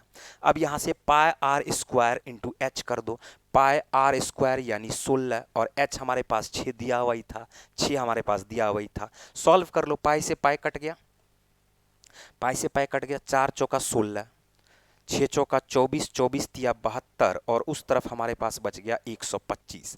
आंसर आ गया 72 ratio 125, option number C. Clear. चलिए नेक्स्ट क्वेश्चन पे आ जाओ। नेक्स्ट क्वेश्चन आ जाओ। नेक्स्ट क्वेश्चन देखो हमारे पास क्या दे रखा है। एक निश्चित काम को करने के लिए ए बी सी के क्षमता का रेशियो है, ए बी और सी के क्षमता का रेशियो, इफिशियंसी का रेशियो दे रखा है 3:5:8। एक साथ काम करते हुए ये लोग इसको 15 दिन में कर लेते, यानी हमारे पास टोटल यूनिट वर्क जो आया 15 दिन में कर लेते एक साथ काम करते हुए। 5 3 8 8 16, हम लोग बोल सकते हैं टोटल यूनिट बराबर 15 × 16। बोलो बोल सकते हैं कि नहीं बोल सकते? अब क्या करते हैं, बोला ए और बी एक साथ 12 दिन तक काम करते हैं। तो जब ए और बी एक साथ 12 दिन तक काम करेंगे तो 5 3 8, बताओ क्या ये जो काम हो जाएगा वो 8 यूनिट से 12 दिन तक काम करेंगे, तो क्या 8 × 12 लिख सकते हैं क्या? बताओ। ये हमारे पास क्या आ गया, total unit work minus time. फिर बोला क्या, इसके बाद इसको काम छोड़ देते हैं। अब शेष काम अकेले सी द्वारा किया जाता है। अब ये जो हमारे पास शेष काम बचा है वो सिर्फ किसके द्वारा किया जाता है, सी के द्वारा किया जाता है। तो बता रहा है, पूछ रहा है क्या, तो सी द्वारा कितने दिनों में पूरा कर लिया गया। तो टोटल यूनिट वर्क में से शेष काम को माइनस करेंगे, जब तक माइनस करेंगे, और बोला क्या 8 से इसको डिवाइड कर दो, क्योंकि 8 इफिशियंसी सी का है, तो टाइम निकल जाएगा। देखो कैसे कर लेते हैं, इसको गुना करो, फिर इसको गुना करके माइनस करो, फिर 8 से डिवाइड करो। तो ऐसा नहीं करते हैं। हमें 16 दिख रहा था, हमें 8 दिख रहा था। बोलो दिख रहा था क्या? और 8 नीचे में भी दिख रहा है, कॉमन लेकर के काट देंगे। हम बोलेंगे क्या, 8 दूनी 16 और 8 ही का ही 8। बताओ 15 दूनी 30 में से 12 घटा दोगे तो क्या हमारे पास 18 आ जाएगा क्या? बताओ। तो आंसर आ गया 18 दिन, ऑप्शन नंबर सी। बात हो रहा है क्लियर? नेक्स्ट क्वेश्चन पे आइए। नेक्स्ट क्वेश्चन देखो हमारे पास क्या दे रखा है, 14 नंबर का, एकदम आसान क्वेश्चन। 10 और 22 के बीच सभी आवाज संख्याओं का माध्य ज्ञात करना है। अब इतना तो आपको पता ही होगा, 11 13 17 और 19, 19 के बाद 23 हो जाता है 22 से ऊपर। अब इसका माध्य ज्ञात करना है भाई। हमने कम से कम 3000 बार बोला है कि माध्य जब भी ज्ञात करना है तो सबको जोड़ के डिवाइड करो नंबर ऑफ टर्म से, लेकिन खूबसूरत नंबर बनाओ। क्या 19 और 11 को हम 30 बोल सकते हैं और 17 और 13 को 30 बोल सकते हैं क्या? तो टोटल हमारे पास आ गया 60। 60 को डिवाइड करोगे तो माध्य हमारे पास आ जाएगा 15। बताओ 60 को 4 से डिवाइड करोगे तो ऑप्शन नंबर क्या आ जाएगा, सी। ये 30, ये 30, 30 + 30 मिलके क्या आ जाएगा, 60। और 4 टर्म है तो 4 से डिवाइड करो, 15 चौका 60। नेक्स्ट क्वेश्चन पे आ जाओ। 15 नंबर का क्वेश्चन है, ज्ञात कीजिए। चलो ज्ञात करते हैं। ये आ गया 8 तिया 24, 7 9 63। देखो फिर से वही बात, बार बार वही बात आ रहा। खूबसूरत नंबर बनाओ। 9 7 63, 63 में 3 जोड़ो 66, 66 में 24 जोड़ो 90। आ गया? फिर देखो अब ये पूरा का पूरा ब्रैकेट में इस पूरे को सॉल्व करना है। तो ये तो आ जाएगा 8 9 72, 9 चौका 36, 36 में 9 जोड़ दोगे 45, 45 से डिवाइड करना है, 45 से डिवाइड करना है 90 में, आंसर आ जाएगा ऑप्शन नंबर डी। ठीक। नेक्स्ट क्वेश्चन 15 के बाद आ जाओ 16। मान लीजिए n वह सबसे छोटी से छोटी संख्या है जिसे 15 25 35 40 और 42 से विभाजित करने पर प्रत्येक स्थिति में शेषफल, ये क्या है, शेषफल, शेषफल 1 प्राप्त होता है। n 271 से विभाज्य है तो n के अंकों का योग क्या होगा? यहां पर मैं आपको एक बहुत ही खतरनाक ट्रिक बताने जा रहा हूं, इसको ध्यान से समझना। 15 से जो संख्या कट रहा है, क्या वो संख्या 3 से भी कट जाएगा क्या? और 15 से कट रहा है तो शेषफल क्या बच रहा है, 1। तो 3 से भी काटोगे तो शेषफल अभी फिलहाल 1 ही बचेगा। अगर 1 से 3 से ज्यादा आता तो फिर शेषफल निकालते हम लोग। 15 से कोई संख्या अगर काट रहे हैं तो 1 शेषफल बचेगा। मान के चलो 1 जोड़ देते हैं 16, 3 से काटोगे तो भी 1 ही शेषफल बचेगा। बोलो ऐसा क्वेश्चन पूछा जा सकता है। 15 से काटने पर 4 शेषफल बचता, तो 15 से काटने पर अगर 4 शेषफल बचता तो 3 से डिवाइड करो, देखो 15 तो कट ही जाएगा, सीधा सिर्फ 4 में डिवाइड करना होता है। तो 3 से काटते तो शेषफल हमारे पास क्या बचता, 1। लेकिन ये तो एक ऑलरेडी पहले से दिया हुआ एक छोटा सा नंबर है, तो 3 से काटोगे उस संख्या में, 3 से काटोगे उस संख्या में तो हमारे पास शेषफल क्या बचना चाहिए, 1। बोलो बचना चाहिए। अब वो जो संख्या है वो 271 से विभाज्य है, बहुत अच्छी बात है, 271 से विभाज्य है, लेकिन किसी भी हाल में 3 से काटेंगे तो शेषफल क्या बचेगा, 1। और सम ऑफ डिजिट क्या होता है, 3 से कटना चाहिए। और सम ऑफ डिजिट, अरे भाई ऐसे देखो 2 3 1 4 ऐसा दिया हुआ, तो हम बोले क्या 3 से डिवाइड करो तो इसका शेषफल क्या होगा। तो आप 3 से ऐसे मत डिवाइड करने लग जाना, ऐसे मत डिवाइड करने जाना। 3 और 9 बहुत बड़ा अच्छा खूबसूरत सा नंबर है। 3 और 9 के बारे में देखो, अब यहां पर हम इसको 3 से डिवाइड करने लग जाएंगे। जैसे हमारे पास 2 3 1 4 था, 3 से डिवाइड मत करने लग जाना। 3 से 3 को काट दो, देखो 3 कट गया, 2 1 3 कट गया, 4 में से 3 कट गया, शेषफल हमेशा 1 बचेगा। शेषफल हमेशा क्या बचेगा, 1। अब इसके अंकों का योगफल हम लोग देख रहे थे, 4 1 5 5 3 8 8 2 10, 10 के बदले में हमारे पास 1 0 आया। देखो तो क्या 1 ही शेषफल बचा क्या, बताओ। 4 1 5, 5 3 8, 8 2 10, 1 प्लस 0, 10 में 1 प्लस 0 हमारे पास क्या आ रहा है 1। अब बताओ 3 से काटने पर शेषफल 1 आना चाहिए, जो कि ऑप्शन में हमारे पास मौजूद होगा। अब उतना हम चेक करने की जरूरत ही नहीं है, 271 से हम वो भी बता देते हैं आपको कि 271 से अगर आप इसको पूरा का पूरा बेसिक से बनाओगे तो कैसे बनेगा, वो भी हम समझाते हैं। लेकिन मेरी बातों को आप समझ पा रहे होंगे। इसी तरह से यहाँ पर देखो 14 या 42 है, फिर 3 आ गया, तो 42 से भी काटने पर शेषफल 1 बच रहा है, यानी 3 से भी काटने पर शेषफल क्या बचेगा 1। और सिर्फ हमको क्या करना है, सिर्फ और सिर्फ हमको इसके सम ऑफ डिजिट को देख लेना। 4 1 5, 3 से काटोगे तो शेषफल 2 बचेगा। 7 1 8, 3 से काटोगे तो शेषफल 2 बचेगा। 8 1 9 काटोगे तो 0 बचेगा। 3 1 4, शेषफल 1 बचेगा। Answer option number A. पूरा करने का जरूरत नहीं है। उम्मीद करते कि ये तरीका आपको समझ में आया होगा। और अब देखो हम लोग इस क्वेश्चन को अगर बेसिक से बनाना शुरू करते हैं तो सबसे पहले n निकालो। 15, 15 के लिए आप लिखो 5 तिया 15, एलसीएम निकाल रहे हैं। 5 पचे 25 होता है, तो 5 एक बार मौजूद है, लिख लो 5।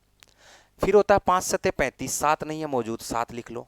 फिर ये होता है 5 अट्ठे 40, 5 अट्ठे 40, तो 8 लिख लो।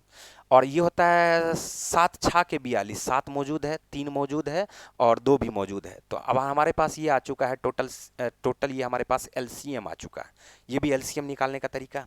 5 को 3 से मल्टीप्लाई करो, 5 तिया 15, 15 पचे 75, 75 चौका 300, 300 दूनी 600, 600 को 7 से मल्टीप्लाई करोगे तो आ जाएगा 4200। ये गुना करने का आपको आना चाहिए। कैसे, फिर से देखो, या ऐसे कर लो, 5 पचे 25, 25 अठे 200, 200 को 7 से गुना करो 1400, 1400 तिया 4200। तो आपको इतना बात तो पता चल गया कि 4200 है और एक शेष फल बचेगा, तो एक जोड़ दिए। लेकिन बोला क्या पूरा का पूरा संख्या जो है वो 271 से भी कटना चाहिए। तो अब अगला बार एक शेषफल कब बचेगा, जब बोलोगे क्या 4200 गुना 2 करके तब एक जोड़ोगे, तो ये भी हमारे पास क्या हो जाएगा, इन सब से कट के एक शेषफल छोड़ेगा। अगला बार क्या होगा, 4200 गुना 3 प्लस 1, बोलो होगा क्या। इसका क्या मतलब है कि अब अलग अलग 271 से डिवाइड करके हम लोग चेक तो करेंगे नहीं, तो हम लोग क्या करते हैं, यहां पर इसको लिख लेते हैं 4200 के प्लस 1। के का मान निकालना है। कैसे निकालना है, तो 4200 के अगर दिया हुआ है तो हम लोग 4200 में लगा लेते हैं, 271 से डिवाइड कर देते हैं 4200 में।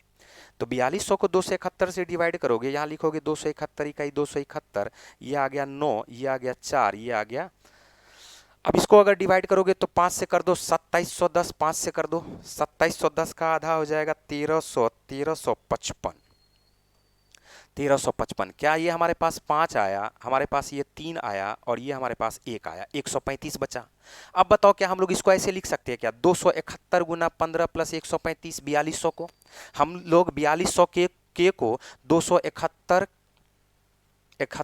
गुना 15, अब 271 देखो 271 गुना 15 के प्लस 135 के, बोलो लिख सकते कि नहीं लिख सकते। अब प्लस 1 बटे 271, बोलो लिख सकते कि नहीं लिख सकते। भाज्य बराबर भाजक गुना भागफल जोड़ शेष। तो के हमारे पास क्योंकि 4200 के था ना, तो अब देखो 271 गुना 15 के प्लस 135 के मिलके हो जाएगा 4200 के।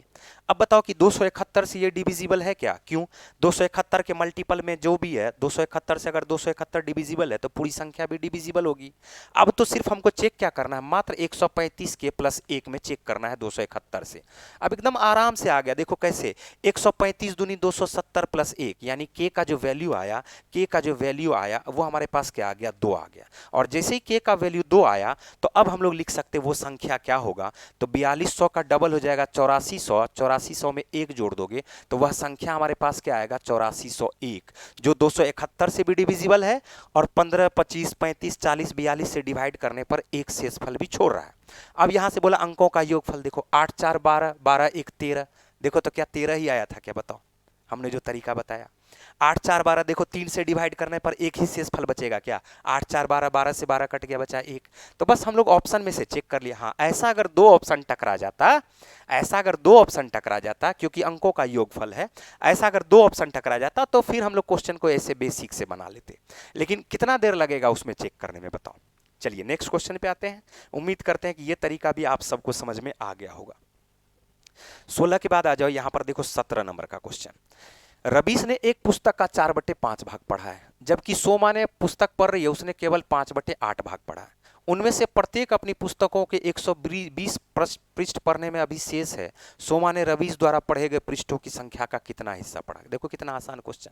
जब ये 5 भाग में 4 भाग पढ़ लिया रवीश, तो बचा कितना, 1 भाग। 5 भाग में 4 भाग पढ़ लिया तो बचा 1 भाग, और 1 भाग अगर 120 को रिप्रेजेंट करेगा तो 4 भाग, 1 भाग बराबर 120, तो 4 भाग बराबर 12 चौका 48, 480। बोलो जल्दी, 480 पृष्ठ इसने पढ़ लिया। मेरा बात समझे क्या हुआ, 4/5 मतलब 5 में 1 भाग बचा, और 1 बराबर 120 पृष्ठ के, तो 4 पढ़ा है, तो 4 बराबर 12 चौका 48, 480।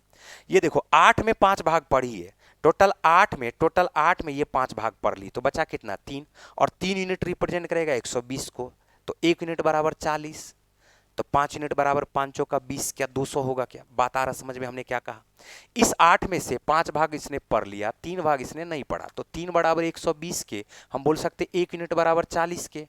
तो पढ़ी कितना, 5 भाग, तो 5 भाग पढ़ी, तो इसका मतलब 5 चौका 20, 200 पेज पढ़ ली। अब 200 का हिस्सा निकालना है 480 के रिस्पेक्ट में। कितना आसान क्वेश्चन है, लिखोगे 4 पंचे 20, 12 चौका 48, आंसर आया ऑप्शन नंबर सी। बात हो रहा क्लियर। चलिए नेक्स्ट क्वेश्चन पे आते हैं। देखो अरिथमेटिक मीन पूछ रहा है, फाइंड अरिथमेटिक मीन, मतलब इसका माध्य ज्ञात करना। फिर से खूबसूरत बनाओ नंबर को, दो ऐसा नंबर को खोजो जो दोनों को जोड़ने पे खूबसूरत बन जाए। क्या ये दोनों को जोड़ने पे खूबसूरत नहीं बनेगा क्या, 150 और 37 में 23 को जोड़ोगे तो क्या 60 नहीं आएगा क्या। तो 150 प्लस 60 को ऐड कर दोगे तो आ जाएगा 210, और 210 को 1/4 कर देते हैं, एकदम बहुत आसान। 200 का 1/4 50, और 10 का 1/4 2.5।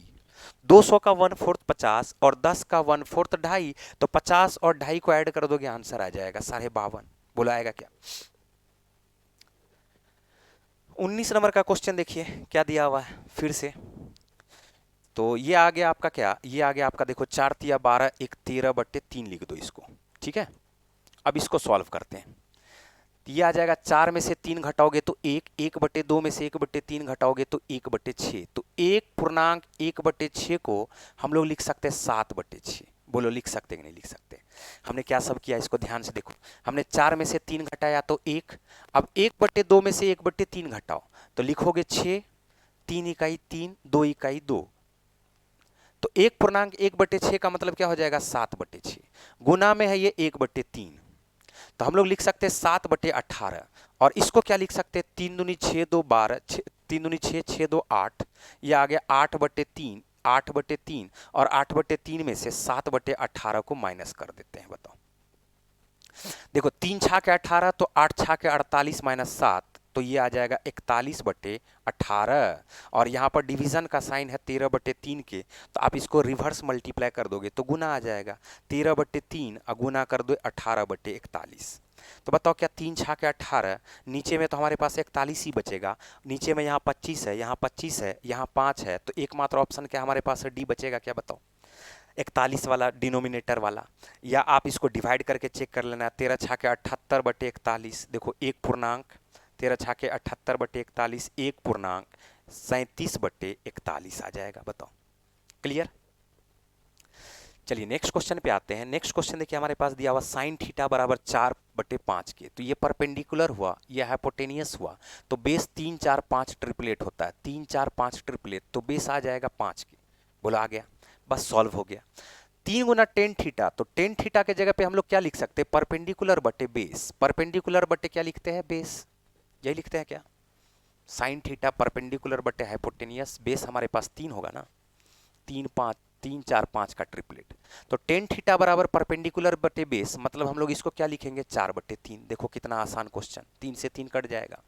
कॉस थीटा बराबर हम लोग लिखते हैं 3/5, बेस बटे हाइपोटेनियस 3/5 लिख दो, और नीचे में लिख लो कॉस थीटा का ही उल्टा हो जाता है 5/3 सेक थीटा, माइनस 4 टेन का ही उल्टा हो जाता है 4/3 का उल्टा हो जाएगा 3/4। देखो कितना आसान हो गया, 3 से 3 कट गया, 5 से 5 कट गया, 4 में से 3 घटा तो 1, 3 से 3 कट गया, 4 से 4 कट गया, 5 में से 3 घटा तो 2। आंसर हमारे पास क्या आ गया, option number B, option number B. Clear. चलिए नेक्स्ट क्वेश्चन पे आते हैं। नेक्स्ट क्वेश्चन देखो हमारे पास, नेक्स्ट क्वेश्चन क्या सब दिया हुआ है, सिंप्लीफिकेशन है, बार बार सिंप्लीफिकेशन पूछ रहा है, देख लो। तो ये आ जाएगा -2, -2 गुना 4 तो -8, और -8 को 8 से डिवाइड करोगे तो आ जाएगा -1, -1 माइनस +1 तो 12 1 13, 13 में से 8 घटाओगे तो 8 5 13, 5 प्लस ये आ जाएगा 6 दूनी 12, क्या 1/4 आ गया क्या बताओ ऊपर में, नीचे में देखो ये 12 गुना 10 है 120, और 120 इसके नीचे में जाएगा तो 15 8 120 हो जाएगा बताओ, यानी 9/8 नीचे में रह गया, बीच में माइनस का साइन है, इसको सॉल्व करते हैं तो 6 दूनी 12, 12 से 12 काटोगे तो 1 हो जाएगा, यानी 1 माइनस में, ऊपर में हमारे पास 5 चौका 20 1 21/4 आया, और नीचे में हमारे पास क्या आ गया 9/8 में से 1 को घटाओगे तो 8 इकाई 8, 1/8 आ जाएगा, सॉल्व कर दो 4 दूनी 8 और 2 ऊपर उल्टेगा तो 21 में मल्टीप्लाई होकर आंसर आ जाएगा आपका 42, ऑप्शन नंबर डी। ठीक है, चलिए नेक्स्ट क्वेश्चन पे आते हैं। नेक्स्ट क्वेश्चन है हमारे पास 22 नंबर का क्वेश्चन, बोला ए बी सी एक काम को 12 16 और 24 दिनों में कर सकते हैं। बी और सी ने साथ 4 दिन तक काम किया, सी काम छोड़कर चला गया, जिसके स्थान पर ए आ गया, तो काम कितने समय में पूरा होगा। देखो यहाँ पर तो 12 16 और 24 का जो एलसीएम होगा, जो कि टोटल यूनिट वर्क को रिप्रेजेंट करता है, क्या हम लोग 48 लिख ले क्या एलसीएम, 12 चौका 48, 16 तिया 48, 24 दूनी 48, सबका एफिशिएंसी भी अलग अलग आ गया। ठीक है, अब क्या हुआ कि बी और सी ने एक साथ मिलकर काम किया 4 दिन तक, तो 3 2 5, 5 चौका 20, 20 यूनिट वर्क पहले हो गया, तो बचेगा हमारे पास कितना यूनिट, 28 यूनिट वर्क। अब ए आ गया, मतलब सी काम छोड़ कर गया तो ए आया, और ए के साथ अभी भी बी बना हुआ है, तो हम लोग बोलेंगे 4 + 3 7 का एफिशिएंसी से 28 यूनिट काम होगा, तो कितना दिन में काम कर देगा, बचा हुआ काम बोलो 4 दिन में कर देगा, शेष काम कितने समय में पूरा होगा, ऑप्शन नंबर क्या आ गया आपका सी। बात आया समझ में। नेक्स्ट क्वेश्चन पे आइए। देखो कुछ ऐसा नहीं है जिसको कि हमको एक्स्ट्रा कुछ समझाना पड़े, यहाँ पर एक्स्ट्रा कुछ समझाना पड़े, वो कुछ ऐसा इसमें है नहीं। ठीक है, तो लिख लो यहाँ पर फिर 23 नंबर का क्वेश्चन है, the mode and mean. Mode दिया हुआ हमारे पास 27.5 और मीन दिया हुआ 28.5। ठीक है, तो फाइंड द मीडियन। क्या आपको पता है क्या कि मोड बराबर क्या हो जाता है, मोड बराबर होता है 3 गुना मीडियन माइनस 2 गुना मीन, बोलिए यही होता है क्या। अब 3 गुना मीडियन बराबर क्या 2 गुना मीन को मोड में जोड़ना पड़ेगा, मोड हमारे पास दिया हुआ 27.5 और 2 गुना मीन को जोड़ना पड़ेगा 28 दूनी 56 1 57 इसमें जोड़ना पड़ेगा, और ये बराबर हमारे पास क्या आया 3 गुना मीडियन आया हुआ है, 3 गुना क्या आया हुआ है मीडियन। या तो आप इस दोनों को जोड़ के तब 3 से डिवाइड कर दो, यानी तो दोनों को जोड़ के 3 से डिवाइड कर दो, अलग अलग भी कर सकते हो। तो 57 को डिवाइड करोगे 3 से तो 19 आएगा, जबकि 27 को डिवाइड करोगे तो 9 आएगा। तो अब देख लो जो सबसे नज़दीक में आंसर होगा 9 9 18, ये हमारे पास आ गया 28, तो ऑप्शन हमारे पास कौन सा आ जाएगा 28.17। आप इसको हमने 50 में तो हमने डिवाइड भी नहीं किया था 3 से, तो आंसर 28 से थोड़ा सा ज़्यादा वाला आएगा, और 28 से थोड़ा सा ज़्यादा वाला एकमात्र हमारे पास ऑप्शन है। बात आ रहा समझ में। चलिए नेक्स्ट क्वेश्चन पे आइए। नेक्स्ट क्वेश्चन हमारे पास क्या दे रखा है, find the total surface area of cone if its slant height is 32 metre and diameter of its base is 48। देखो आसान क्वेश्चन है। ठीक है, ये हमारे पास फिर से क्या आ गया, इसका स्लाइंट हाइट है 32, ओके, और इसका डायामीटर है 48, इसका मतलब इसका जो रेडियस होगा वो क्या होगा 24। तो हमसे क्वेश्चन पूछा है इसका total surface area, total surface area, तो हम लोग इसका हाइट भी निकाल लेते हैं। देखो हम लोग क्या करते हैं, इसका हाइट भी निकाल लेते हैं। तो हाइट अगर आप निकालने जाओगे, ये बोला find the total surface if slant height is 32, बहुत बढ़िया बात है, स्लांट हाइट आ गया 32। ठीक है, और डायमीटर ऑफ इट्स बेस है 48, तो इसका मतलब इसका रेडियस आ गया, बोला आया कि नहीं आया रेडियस। ठीक है, तो अब यहाँ से हम लोग पहले इसका क्या करते हैं, हाइट निकाल लेते हैं। एक तो ये हो जाएगा पाई आर एल, और पाई आर एल में पाई आर स्क्वायर को ऐड करना है, तो हम लोग पाई और आर को कॉमन ले लेंगे, एल प्लस आर आ जाएगा हमारे पास।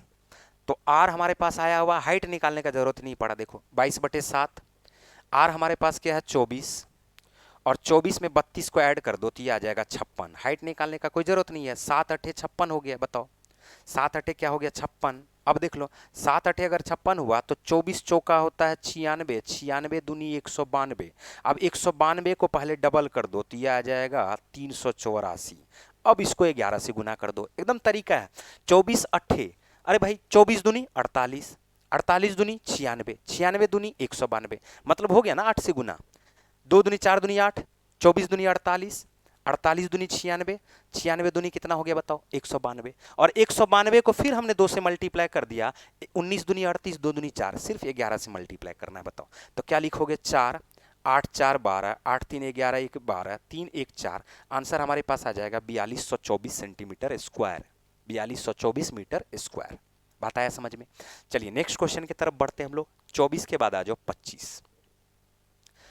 25 नंबर का क्वेश्चन है, यदि कोई व्यक्ति अपनी सामान्य चाल की 7/8 से चलता है, और इस तरह का एक क्वेश्चन पहले भी हुआ है, बोला क्या कि अगर इसका जो स्पीड है वो 8 से 7 हो जाए, तो क्या आपको पता है क्या कि सेम डिस्टेंस जब रहेगा, यानी डिस्टेंस जब भी कांस्टेंट रहेगा, तो स्पीड का इन्वर्सली प्रोपोर्शनल होता है टाइम।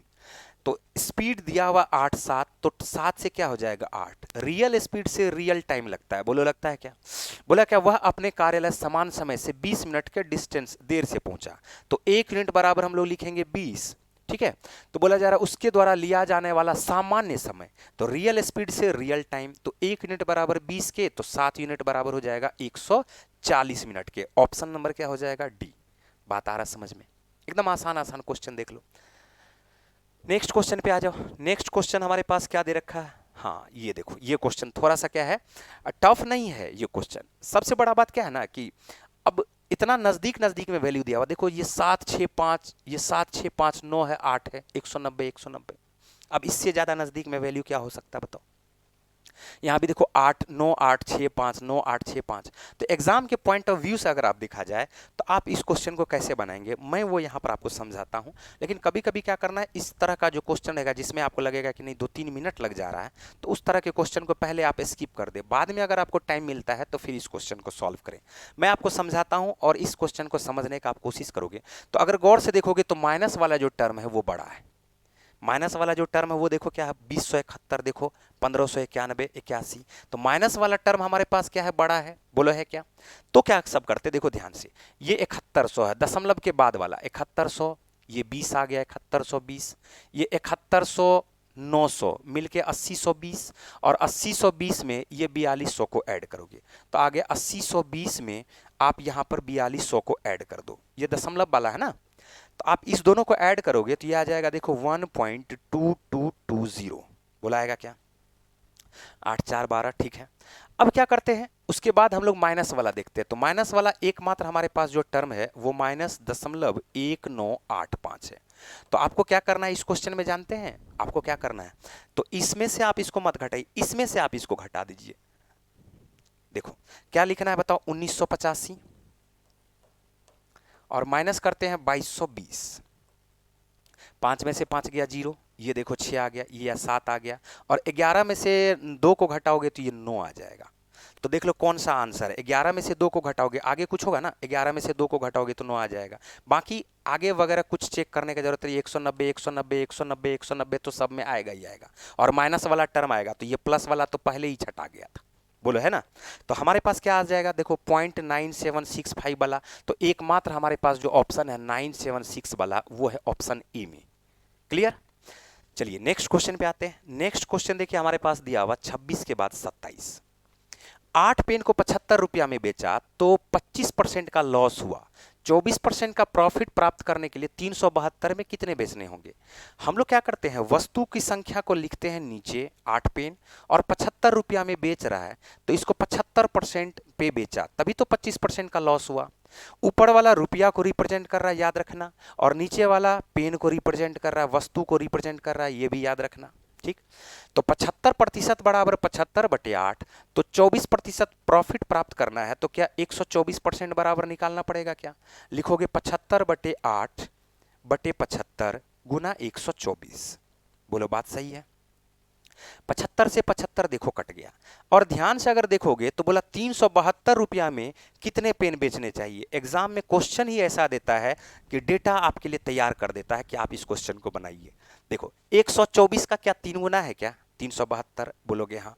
ऊपर वाला रुपया को रिप्रेजेंट कर रहा है, ऊपर वाला रुपया को रिप्रेजेंट कर रहा है, बोलो कर रहा है क्या।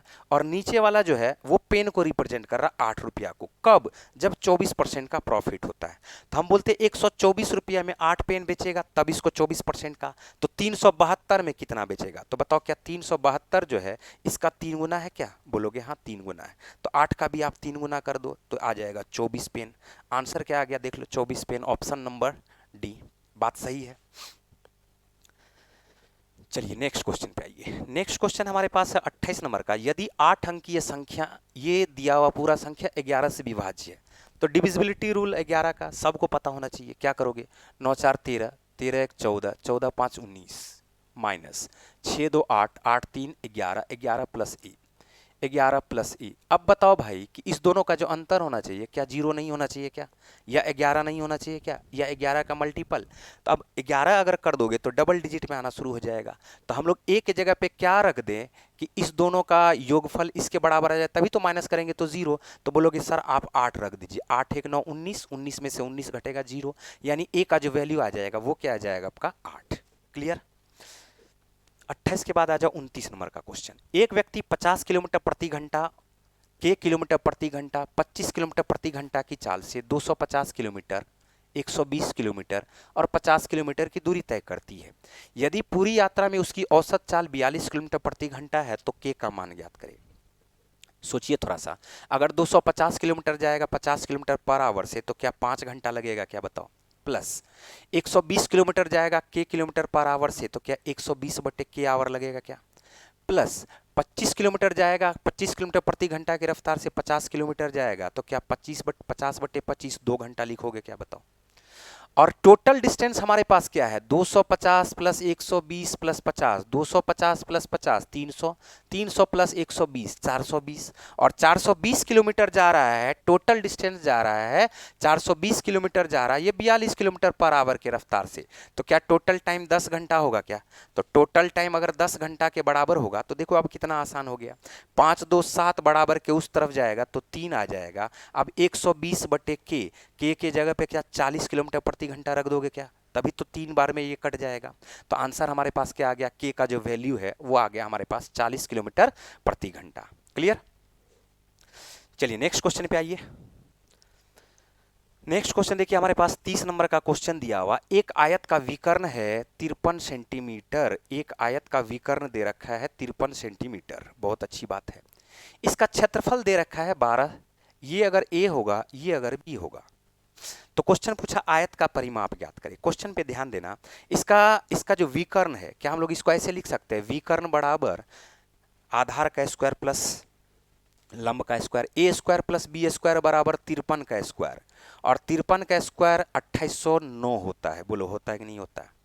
अगर नहीं पता है तो आप इसको पता कर लो। 53 का अगर स्क्वायर आपसे पूछा जा रहा है तो आप 5 का स्क्वायर लिखो 25, 3 का स्क्वायर लिखो 09, 5 तिया 15, 15 को 2 से मल्टीप्लाई करो 30, एक डिजिट छोड़ करके जोड़ दो 0 5 3 8, क्या 2809 होगा क्या, बताओ।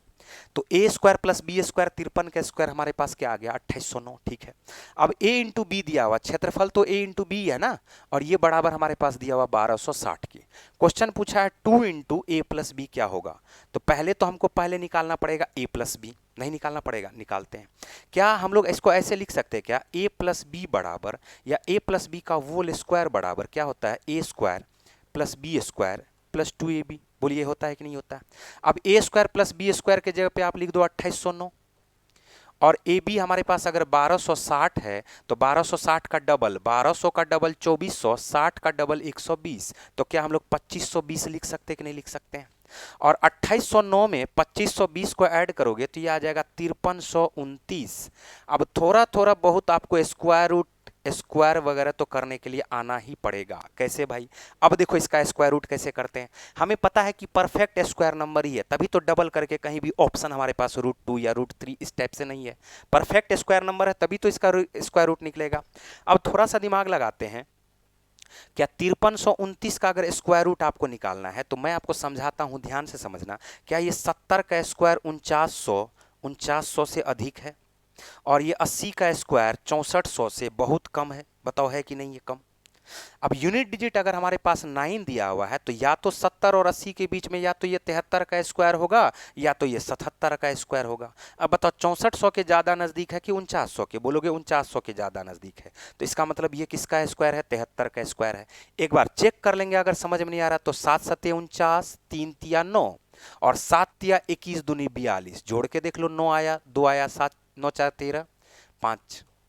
बोलो आया कि नहीं आया? तो ये सब चीज, सारा चीज आपको करने के लिए आना चाहिए। क्या बताओ, अब हमारे पास a प्लस बी का जो वैल्यू है क्या हमारे पास हो जाएगा 73, और 2 को जैसे ही आप 73 से गुना कर दोगे तो 73 दूनी क्या आ जाएगा आपका 146, ऑप्शन नंबर बी। क्लियर? तो इतना सारा चीज इसमें आपको स्पीड में आना चाहिए करने के लिए, स्क्वायर, स्क्वायर रूट वगैरह ये सब चीज। नेक्स्ट क्वेश्चन पे आ जाओ, 31 नंबर का। बोला क्या, कृतिका ने निधि को 25% वार्षिक ब्याज की दर पर 64,000 रुपये 1 वर्ष के लिए उधार दिए, जिस पर ब्याज की गणना अर्धवार्षिक चक्रवृद्धि आधार पर की जाती है। निधि द्वारा भुगतान किए जाने वाले ब्याज की राशि ज्ञात करें। 25% अगर 1 वर्ष में है तो अर्धवार्षिक रूप से क्या 12.5% होगा, और 1 वर्ष में 2 बार अर्धवार्षिक होगा। 12.5% का जो फ्रैक्शनल वैल्यू है क्या हमारे पास 1/8 होगा। हम लोग बोल सकते हैं 6 महीने में 8 से ये 9 देगा, और अगले 6 महीने में फिर 64 से ये 81 देना पड़ेगा इसको। बोलो, हम लोग बोलेंगे ये प्रिंसिपल है और ये जो 81 है ये हमारे पास अमाउंट है। तो बताओ कंपाउंड इंटरेस्ट हमारे पास क्या आ जाएगा? 81 में से 64 घटाओगे तो 17 आ जाएगा। बोलो आएगा? 64 यूनिट दिया हुआ है 64,000 के बराबर, तो बताओ 17 यूनिट बराबर क्या 17,000 के ही हो जाएगा क्या? यानी ये जो इंटरेस्ट दे रही है वो कितना दे रही है? 17,000। क्लियर? चलिए नेक्स्ट क्वेश्चन पे आइए, 32 नंबर का क्वेश्चन देखिए। बोला 23/3 जोड़ने पर 25/6। अरे भाई, तो 23/3 उस संख्या में जोड़ोगे तब 25/6, तो वो संख्या निकालने के लिए 23/3 को 25/6 से माइनस कर दो। 25/6 से 23/3 को क्या करो? माइनस कर दो। ऊपर नीचे 2 से गुना कर दो। क्यों? डिनोमिनेटर को सेम करने के लिए। आ गया 6। 25 में से 46 को घटाओगे तो ये आ जाएगा -21। ओके, -21 आएगा तो 3 से काट दो, 3 दूनी 6, 3 सत्ते 21। आंसर हमारे पास आ जाएगा -7/2, -7/2, ऑप्शन नंबर डी। देखो कितना आसान क्वेश्चन था। चलिए फिर बढ़ते हैं नेक्स्ट क्वेश्चन की तरफ। हमें पूरी उम्मीद है कि आप सब पूरा एंजॉय कर रहे होंगे, और साथ साथ अगर सेशन अच्छा लगे तो आप लोग लाइक ज़रूर कीजिएगा, कमेंट करके ज़रूर बताइएगा कि किस तरह से आपको सेशन लगा, कैसे आपने एंजॉय किया सेशन को। ठीक है, एक समद्विबाहु त्रिभुज में क्षेत्रफल हमारे पास दिया हुआ जिसका आधार है 54 सेंटीमीटर, जिसका आधार दिया हुआ 54 सेंटीमीटर, समद्विबाहु त्रिभुज है।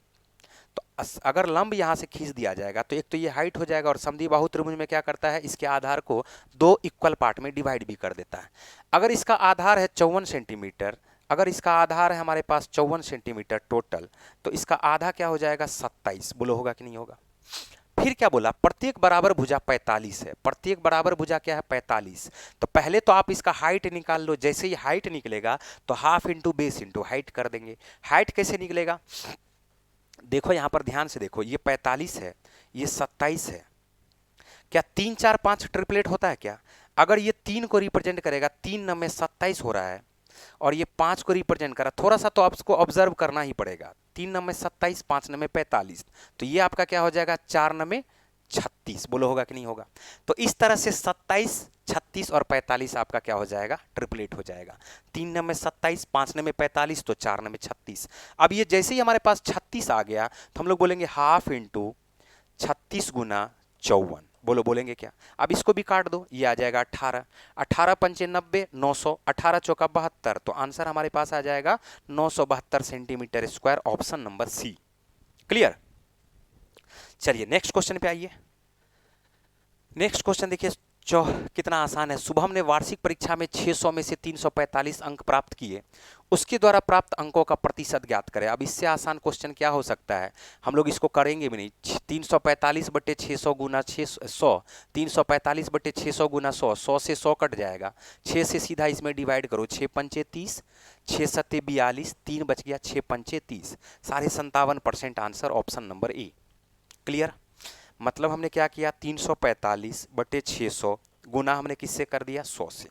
0 0 0 0 कट गया, 6 पंचे 30, 6 सत्ते 42, 3 बच गया, 6 पंचे 30, क्या 57.5% आएगा? लास्ट क्वेश्चन आज के सेशन का। देखो ये हो सकता है कि आपको दिख नहीं रहा होगा, पीडीएफ में हमने डाल रखा है, ठीक है, पीडीएफ में हमने पूरा का पूरा क्लियर डाल रखा है, या आपको अभी तो क्वेश्चन बहुत जगह से आपको मिल भी रहा होगा, तो आप चेक कर लेना। बोला क्या, दोनों कंपनियों द्वारा कुल मिलाकर वेतन पर किया गया व्यय, तो वेतन पर किया गया व्यय हमारे पास दिया हुआ, तो वेतन पर किया गया जो व्यय है वो हमारे पास क्या है उसको देख लेते हैं।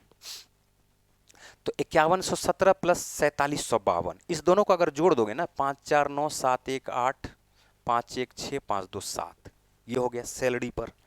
और इंफ्रास्ट्रक्चर पर किए गए व्यय का कितना प्रतिशत है, तो इंफ्रास्ट्रक्चर वाला ये हमारे पास है 5500 प्लस 7310, 5500 यानी ये लगभग 5600, और 5600 में 7300 को जोड़ दोगे तो 5600 में अगर 7300 को हम लोग जोड़ देते हैं तो ये आ जाएगा आपका 12900 लगभग में। और लगभगे में हम लोग निकालेंगे भी, देखो लगभगे में हम लोग निकालेंगे भी, क्या ये इसको अगर जोड़ दोगे तो लगभग में इसको 9900 बोल सकते हो और इसको 130 बोल सकते हैं, नहीं बोल सकते हैं। अब उतना ज़्यादा करने की जरूरत नहीं। ऑप्शन हमारे पास देखो, पहला ऑप्शन है 57%, ध्यान से देखना, दूसरा ऑप्शन है 29%, तीसरा ऑप्शन है 95%, और चौथा ऑप्शन हमारे पास है 76%। ऑप्शन हमारे पास दूर दूर है, तो इससे थोड़ा सा अप्रोक्सीमेशन करने में आसानी होता है। क्या बताओ 10% 13 के बराबर होगा क्या, 10% किसके बराबर होगा, 13 के बराबर। 130 के रेस्पेक्ट में 99 का परसेंटेज निकालते हैं, तो 10% अगर 13 के बराबर होगा तो 13 सत्ते 91, 91 हो जाएगा 70% के बराबर, और 91 से देखो 8 ज्यादा है, कितना ज्यादा है, 8 ज्यादा है। तो बताओ लगभग में 5% 6% के आसपास हुआ कि नहीं हुआ। 13 तो खुद हुआ 10% ना, और 8 है तो लगभग में आधा से थोड़ा सा ज्यादा, तो हम लोग बोल सकते हैं 76% के आसपास होगा इसका आंसर। पूरा करने का कुछ जरूरत ही नहीं है, ऑब्जर्व करने का सिर्फ जरूरत है। क्या ये बात समझ पा रहे, हमने क्या कहा 91, अरे 13 जो है ये अपने आप को 10% बोलेगा, नहीं बोलेगा, तो 13 सत्य आता है 91, मतलब 7 गुना कर दोगे तो ये 70% हो जाएगा। 13 अठे 104 हो जाता, कुछ मत करो ना, देखो ना, लो इसी से आ जाएगा आंसर। 13 अठे 104, तो इस दोनों के बीच में 99 है। अब ये 57 हो नहीं सकता, 29 हो नहीं सकता, 95 हो नहीं सकता, एकमात्र ऑप्शन हमारे पास 76 बचा। या आप इसको ऐसे भी निकाल सकते हो, जो हम तरीका समझा रहे इसको समझने का कोशिश करना। यहां पर 8 जोड़ोगे, अब देखो 8/13 साढ़े, अगर ये 6.5 होता, अगर ये 6.5 होता, 6.5 होता, एक तो लगभग हम लोग लेकर के वैसे ही चल रहे तो 5% होता, और ये लगभग में देखो 1 पॉइंट ज्यादा है, तो 75 से थोड़ा सा ज्यादा वाला आंसर होगा option number D. Option number क्या हो जाएगा, डी। तो उम्मीद करते हैं कि आपको कंप्लीट सेशन आप लोगों ने एंजॉय किया होगा, और आप सबको एग्जाम के पॉइंट ऑफ व्यू से हम बहुत कुछ सिखा पा रहे होंगे। अगर आप सबको अच्छा लगा हो तो आप लोग इस वीडियो को शेयर ज़रूर कीजिएगा, लाइक ज़रूर कीजिएगा, और साथ साथ कमेंट ज़रूर करके बताइएगा कि ये सेशन आपको कैसा लगा। चलिए, ओके।